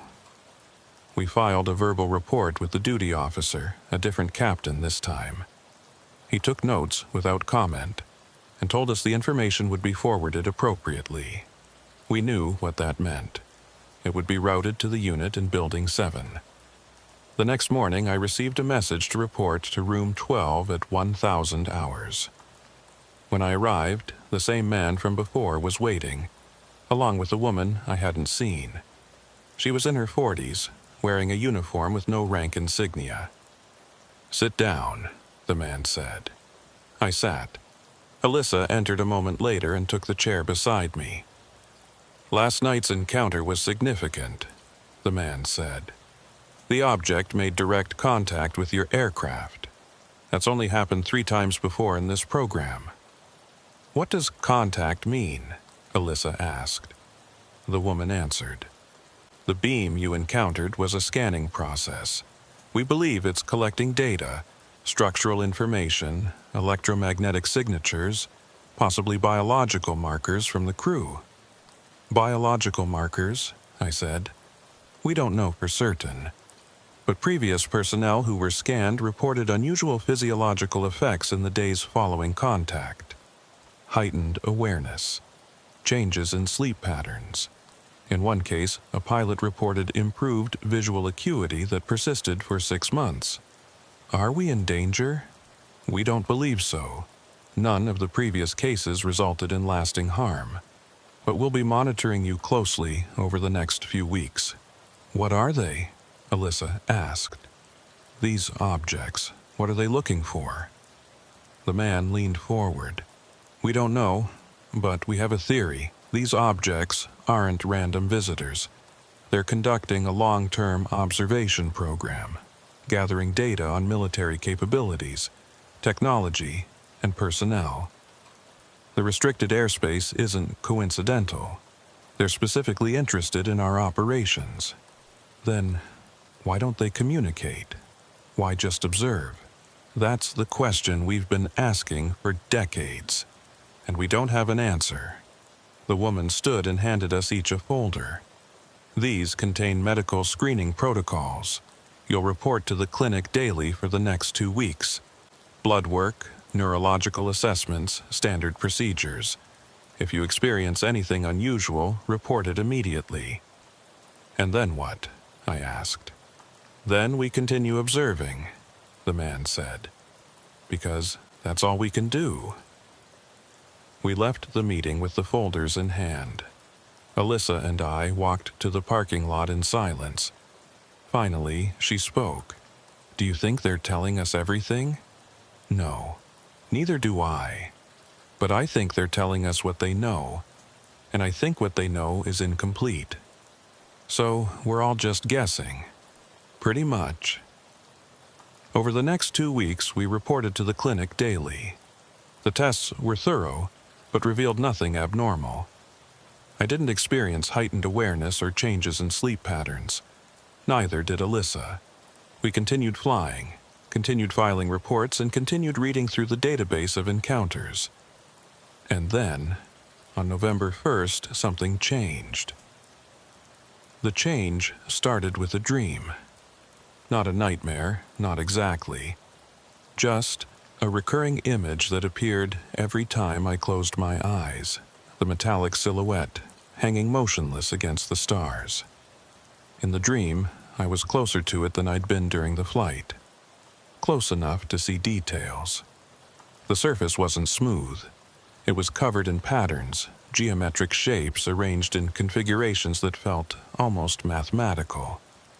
And at the center of the object, a faint glow pulsed in rhythm with something I couldn't identify. I mentioned the dream to the clinic staff during my morning screening on November 2nd. They made notes and added it to my file. When I asked if others had reported similar dreams, the technician said yes, but didn't elaborate. Alyssa reported the same thing during her screening. We compared notes over lunch. The details matched. The patterns on the surface, the pulsing glow, the sense of being observed while we observed. "It's like they're showing us something," Alyssa said. "Or preparing us for something." "Do you think the scans did this? Changed something in how we perceive them?" "I don't know, but I think we need to fly again. See if anything's different." We requested another night training flight. The request was approved immediately, faster than normal. We were scheduled for November 4th, same route as the first encounter. The pre-flight inspection revealed nothing unusual. Fuel, full. Systems, green. I climbed into the cockpit with a sense of anticipation that felt almost uncomfortable. Alyssa settled into the rear seat, her voice steady over the intercom. "Ready?" "Ready." We took off at 2100 and climbed to altitude. The sky was clear, stars bright and dense. We reached the first waypoint without incident. Then, at 2142, I saw it. The metallic silhouette was back. Same location as before, maybe a mile closer. It hung motionless at 15,000 feet, directly ahead of us. But this time, I saw the details from my dream. The geometric patterns on the surface were visible even at this distance, catching starlight in ways that created depth and texture. Tower, we have visual on the object. Same configuration as October 3rd. Copy, Tango 38. Maintain observation. I adjusted our course to approach. The object didn't move. As we closed to within 2 miles, I felt it. A low-frequency hum, not audible, but physical. It resonated in my chest, in my skull, creating a pressure that was uncomfortable but not painful. Alyssa, do you feel that? Yes. What is it? I don't know. The hum intensified as we approached. At 1 mile, the patterns on the object's surface began to glow faintly, the same pulsing rhythm from my dream. I checked the instruments. Fuel gauge, normal consumption. Radar, still no contact. Radio, clear. Then the object did something new. It opened. Not mechanically. There were no doors, no panels sliding apart. The surface simply became transparent, revealing an interior that glowed with pale blue light. Inside, I could see structure, geometric frameworks, pulsing nodes of light, shapes that moved with purpose but no recognizable form. Tower, the object has become transparent. We're observing interior structures. Copy. Continue observation. Do not approach closer. The hum reached a crescendo. My vision blurred briefly, then sharpened. When it cleared, I saw something inside the object that made my breath catch. A figure, small, maybe 4 feet tall, standing near what looked like a central column. It wasn't human. The proportions were wrong. Elongated limbs, a head too large for the body, no visible features. It moved smoothly, manipulating something I couldn't see, adjusting nodes that responded with pulses of light. Alyssa, are you seeing this? I see it. The figure stopped and turned toward us. I couldn't see eyes, couldn't see any sensory organs, but I knew it was looking at us. The hum dropped in frequency, becoming almost subsonic. The interior of the object brightened. And then the figure raised one elongated limb. A gesture, deliberate, unmistakable. It was acknowledging us. I felt something shift in my perception. The cockpit, the instruments, the sound of the engines, all of it became distant, muted. The only thing that felt real was the figure and the gesture. An acknowledgement, recognition, connection. The object closed, the surface returning to its reflective, patterned state. The hum ceased. The object rotated slowly, then accelerated upward, disappearing in seconds. I blinked, my senses returning to normal, the instruments all read nominal. The fuel gauge showed we'd burned 30% of our load. I checked the clock. We'd been observing for 18 minutes. Tower, the object has departed. Resuming route. Copy. Tango 38. We completed the flight and landed at 2303. When Hernandez checked the fuel level, he looked confused. It's at 70%. That matches the gauge reading, I said. Yeah, this time it does. Alyssa and I went directly to Building 7. The man and woman were both waiting in room 12, along with another individual I didn't recognize, a younger man with sharp eyes and a tablet in his hands. We monitored the flight, the woman said. You saw the interior. We did. And the figure? Yes. The younger man tapped his tablet. You're the first authorized observers to report direct visual contact with an occupant. Previous encounters showed the interiors, but never a figure. What does that mean? Alyssa asked. It means you've been selected for something beyond observation, the man said. The figure acknowledged you. That's unprecedented. Selected for what? We don't know. But based on the pattern of escalation, direct contact, scanning, visual acknowledgement, we believe you're being evaluated for something more significant. Like what?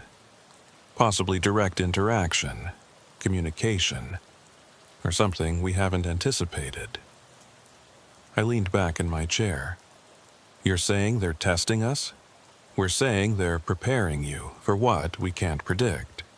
And if we don't want to be prepared, the woman answered. It's not optional. Once you've been selected, the process continues whether you consent or not. But you're not in danger. Every previous case has resulted in safe outcomes. Safe for whom? Alyssa asked. For everyone involved. The objects don't harm. They observe, they select, and they integrate individuals into their observation network. You'll continue your duties, but you'll also serve as contact points for future encounters. You mean we're being used as intermediaries. We mean you're being recognized as capable of understanding what you're witnessing. That's rare. Over the next 3 weeks, Alyssa and I flew 6 more training missions. We encountered the objects on 4 of them. Each encounter escalated in some way. Closer proximity, longer observation periods, more detailed visual contact. On November 19th, the object paced us for 30 minutes, matching our speed and altitude perfectly. On November 26th, we saw 2 objects together, moving in synchronized patterns that suggested communication or coordination. And each time, the figure appeared inside, sometimes alone, sometimes accompanied by others. They worked on equipment we couldn't identify, adjusting systems that pulsed with light and responded to their movements. And each time, at least one figure would turn toward us and make that same gesture. A raised limb, a moment of stillness, an acknowledgement. The dreams continued, but they evolved. Now, instead of just seeing the object, I saw the interior.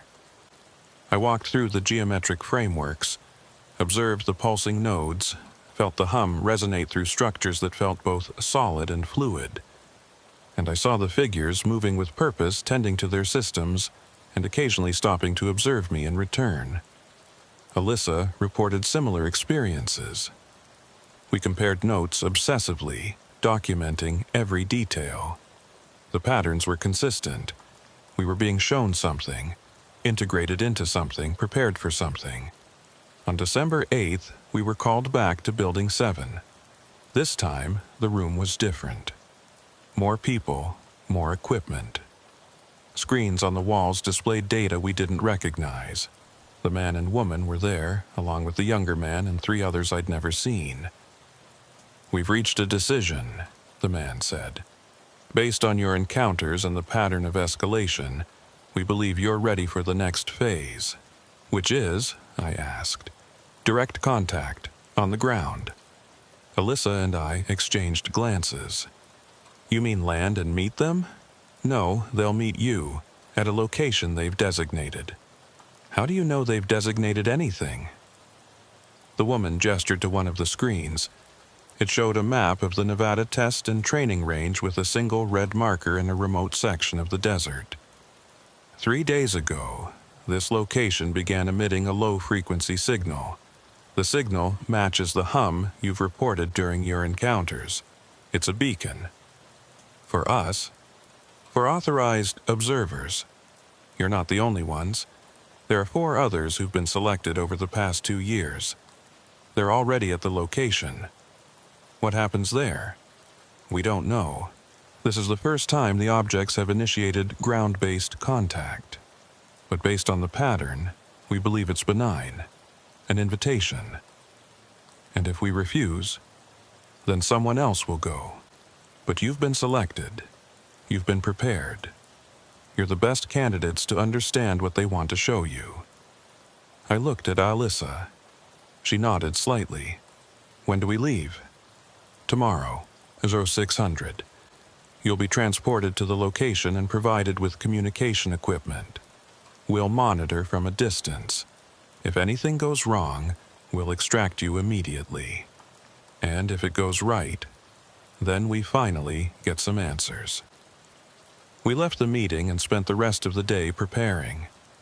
We reviewed the database again, looking for any information about ground-based contact. There was nothing. This was unprecedented. That night, I couldn't sleep. The dreams were more vivid than ever. I saw the location on the map, a flat expanse of desert surrounded by low hills.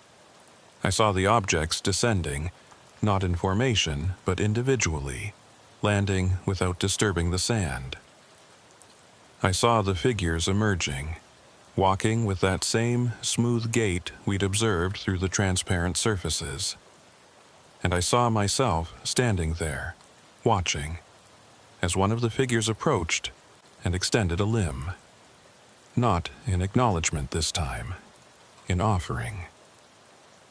We departed at 0600 in a convoy of 3 vehicles. The drive took 2 hours, winding through restricted roads that led deep into the desert.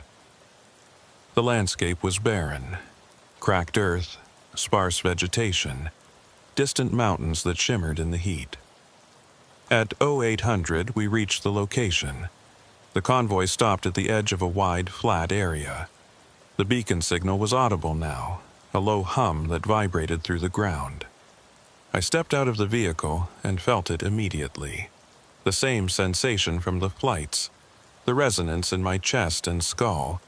The 4 other authorized observers were already there, standing near a cluster of equipment cases. They introduced themselves briefly. 2 pilots, 1 radar technician, 1 communications specialist. All of them had encountered the objects multiple times. All of them had been selected. We waited. At 0912 the temperature dropped. Not gradually, instantly. My breath turned to fog. The others felt it too, their expression shifting from anticipation to alert readiness. The objects appeared, not descending from above, just appearing, as if they'd always been there and we'd only just noticed. 3 of them arranged in a triangle around the flat area. Each one was the metallic silhouette we'd seen in flight, but now they were grounded, resting on the sand without leaving impressions. The surfaces became transparent, the interiors glowed, and the figures emerged. 7 of them, small, elongated, moving with purpose. They walked toward the center of the triangle, toward us, stopping about 50 feet away. They stood in a line, motionless, observing. 1 of them stepped forward. The same gesture we'd seen before, a raised limb, a moment of stillness. Then it moved closer, stopping 10 feet from me. I felt the hum intensify. My vision sharpened. The figure tilted its head slightly and I understood. It wasn't communication in words, it was communication in concept, pure, unfiltered, direct. And the message was simple. We have been here. We are here. We will continue to be here. Observe, document, understand. You are capable. The figure extended its limb again, not to shake hands, not to touch, just to offer acknowledgement, recognition, acceptance. I nodded. I didn't speak. I didn't need to. The gesture was enough. The figure returned to the line. The 7 of them stood for another moment, then turned and walked back to the objects. The surfaces closed. The objects disappeared, not ascending, just ceasing to exist in the space they'd occupied. The temperature returned to normal. The hum faded. We stood in the desert, silent, processing what had just happened. One of the other observers, the radar technician, spoke quietly. They're real. Yes, I said. And they chose us. Yes. The communications specialist, a woman named Torres, stepped forward. Did anyone else understand what they were saying? It wasn't words, but it was clear. I understood, one of the pilots said. Something about continuity, about long observation. I got that too, Alyssa said. Like they've been watching for a very long time, not just us, generations. Torres nodded. And they're evaluating whether we're ready for something. But ready for what? No one had an answer. We stood there for another 20 minutes discussing what we'd experienced, comparing the conceptual messages we'd received. The commonalities were striking. Observation, evaluation, continuity, capability. They were assessing us, not as individuals but as representatives of something larger. One of the other pilots, a man named Kessler, pointed to the sand where the objects had been. "Look at this." We gathered around. The sand where the objects had rested showed no compression, no heat signature, no disturbance of any kind. It was as if they'd been projections rather than physical objects. But we'd all seen the figures emerge, walk across the sand, stand before us. They'd been real, tangible. "They don't interact with matter the way we do," Torres said. "They're here, but not entirely here. Like they exist in a space that overlaps with ours but doesn't fully occupy it." Alyssa knelt and touched the sand. "It's cold, just like the line at the hangar, cold without any apparent source." I knelt beside her and pressed my hand against the sand. She was right. The temperature was at least 20 degrees colder than the surrounding area, and it stayed that way even as the sun climbed higher. "Residual effect," Kessler said. "Whatever process allows them to exist in our space leaves a thermal signature. Or takes heat away," I said. "Like they're drawing energy from the environment."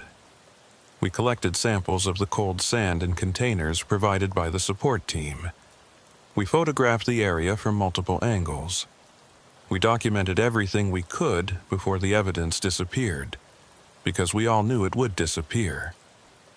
Every previous encounter had left traces that faded within hours. As we worked, I noticed something else. The other observers all had the same look in their eyes. Not fear, not confusion. Recognition. We'd all been changed by what we'd seen, and we all knew, without discussing it, that we were now part of something that extended beyond military protocol or national security. We were witnesses to something that redefined what it meant to be human in a universe we didn't fully understand. We returned to the convoy and drove back to the facility. The debrief lasted 3 hours. Every detail was documented, recorded, analyzed. The consensus was clear. This was the most significant contact event in the program's history, but there were no answers, just more questions. Who were they? What were they monitoring? Why had they selected us? What did they want us to understand? The man from Building 7 had one final statement. "This isn't the end, it's the beginning. They've established a relationship with you. They'll continue to appear, to observe, to interact. Your role is to document and report, nothing more.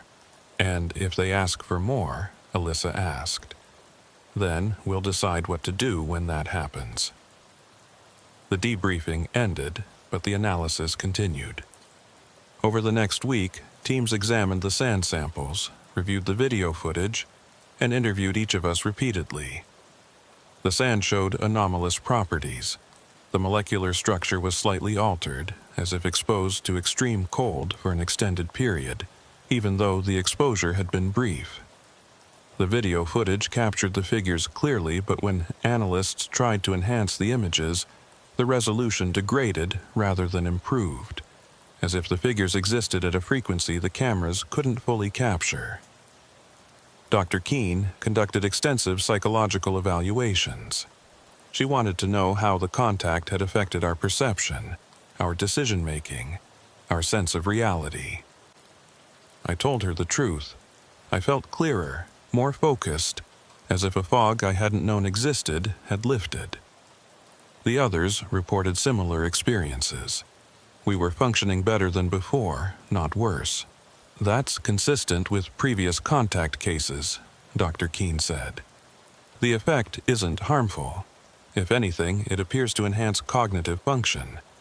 We don't understand the mechanism, but the results are measurable." "Are we being upgraded?" I asked. She smiled slightly. "That's one way to describe it. Or maybe you're being attuned to a broader spectrum of perception. Either way, you're not the same people who walked into that desert." I left the debriefing with Alyssa and walked to the edge of the airfield. The sun was setting, the sky turning orange and purple.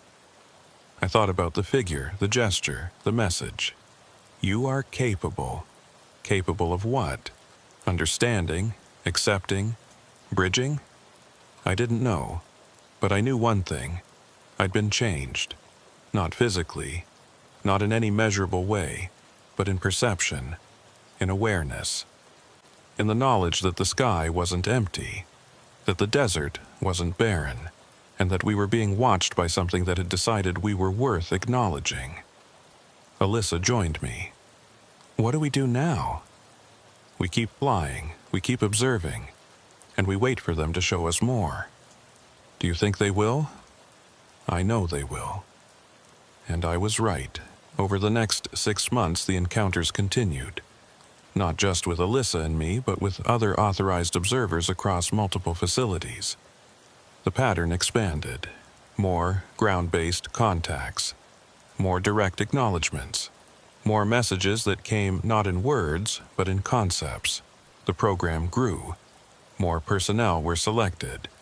More data was collected. And slowly, carefully, the understanding began to emerge. They weren't invaders. They weren't threats. They were observers, just like us. But they'd been observing far longer, and they'd decided that some of us were capable of understanding that relationship. But there was more to it than simple observation. During one of my final debriefings before this account, the man from Building 7 shared something that reframed everything we'd experienced. We've been analyzing the pattern of selections, he said, spreading a chart across the table.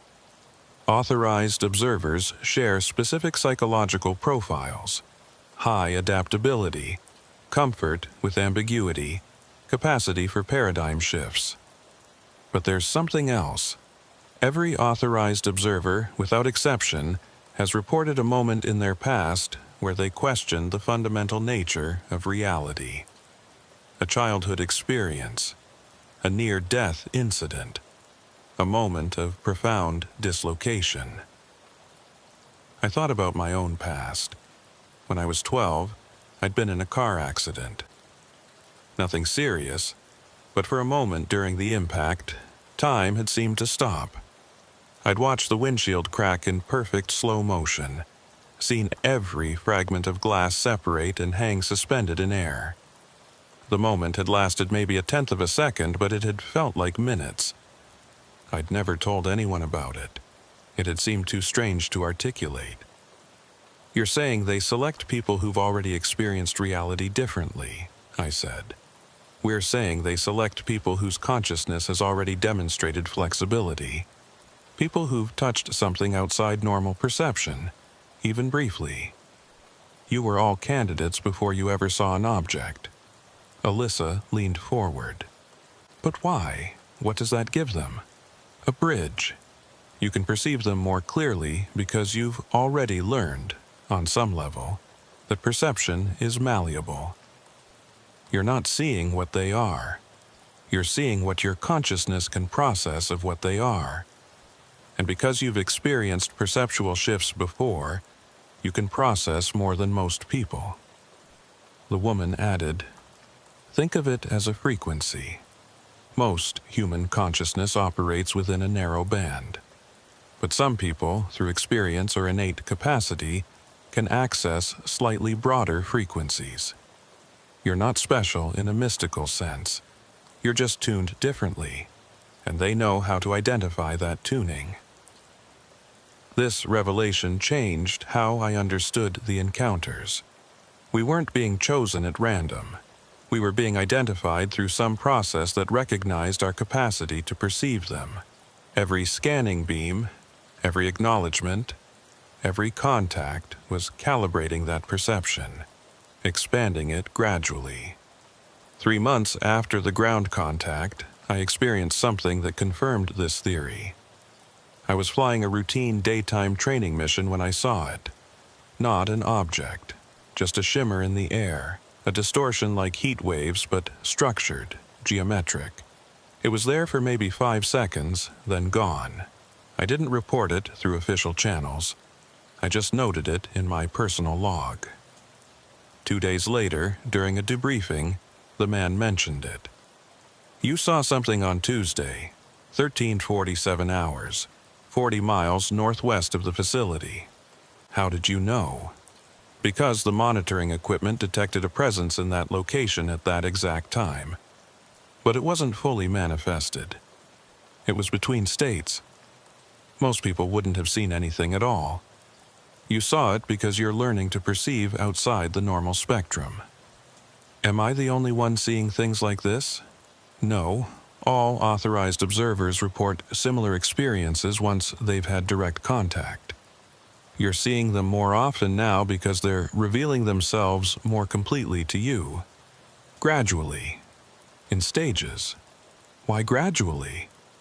Because sudden exposure to full spectrum perception would be overwhelming. They're teaching you, pacing the revelation to match your capacity to process it. I'm still flying, still documenting, still waiting for the next encounter, because I know it will come. The fuel still doesn't always burn. The instruments still malfunction. The dreams still show me interiors and figures and patterns I can't fully explain.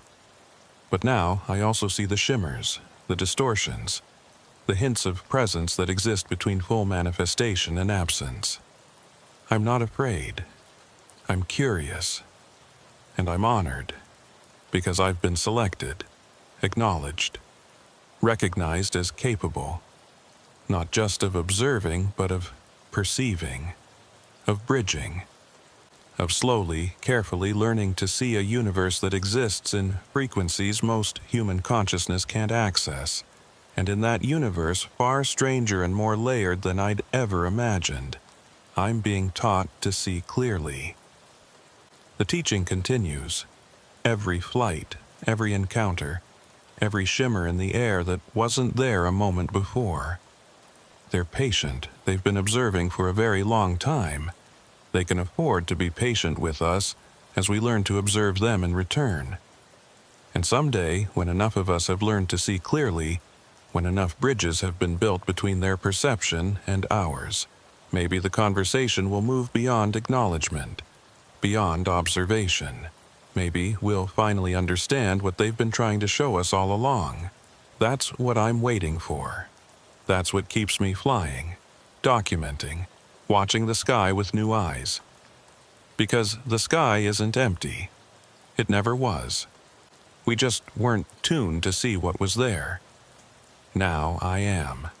And that changes everything.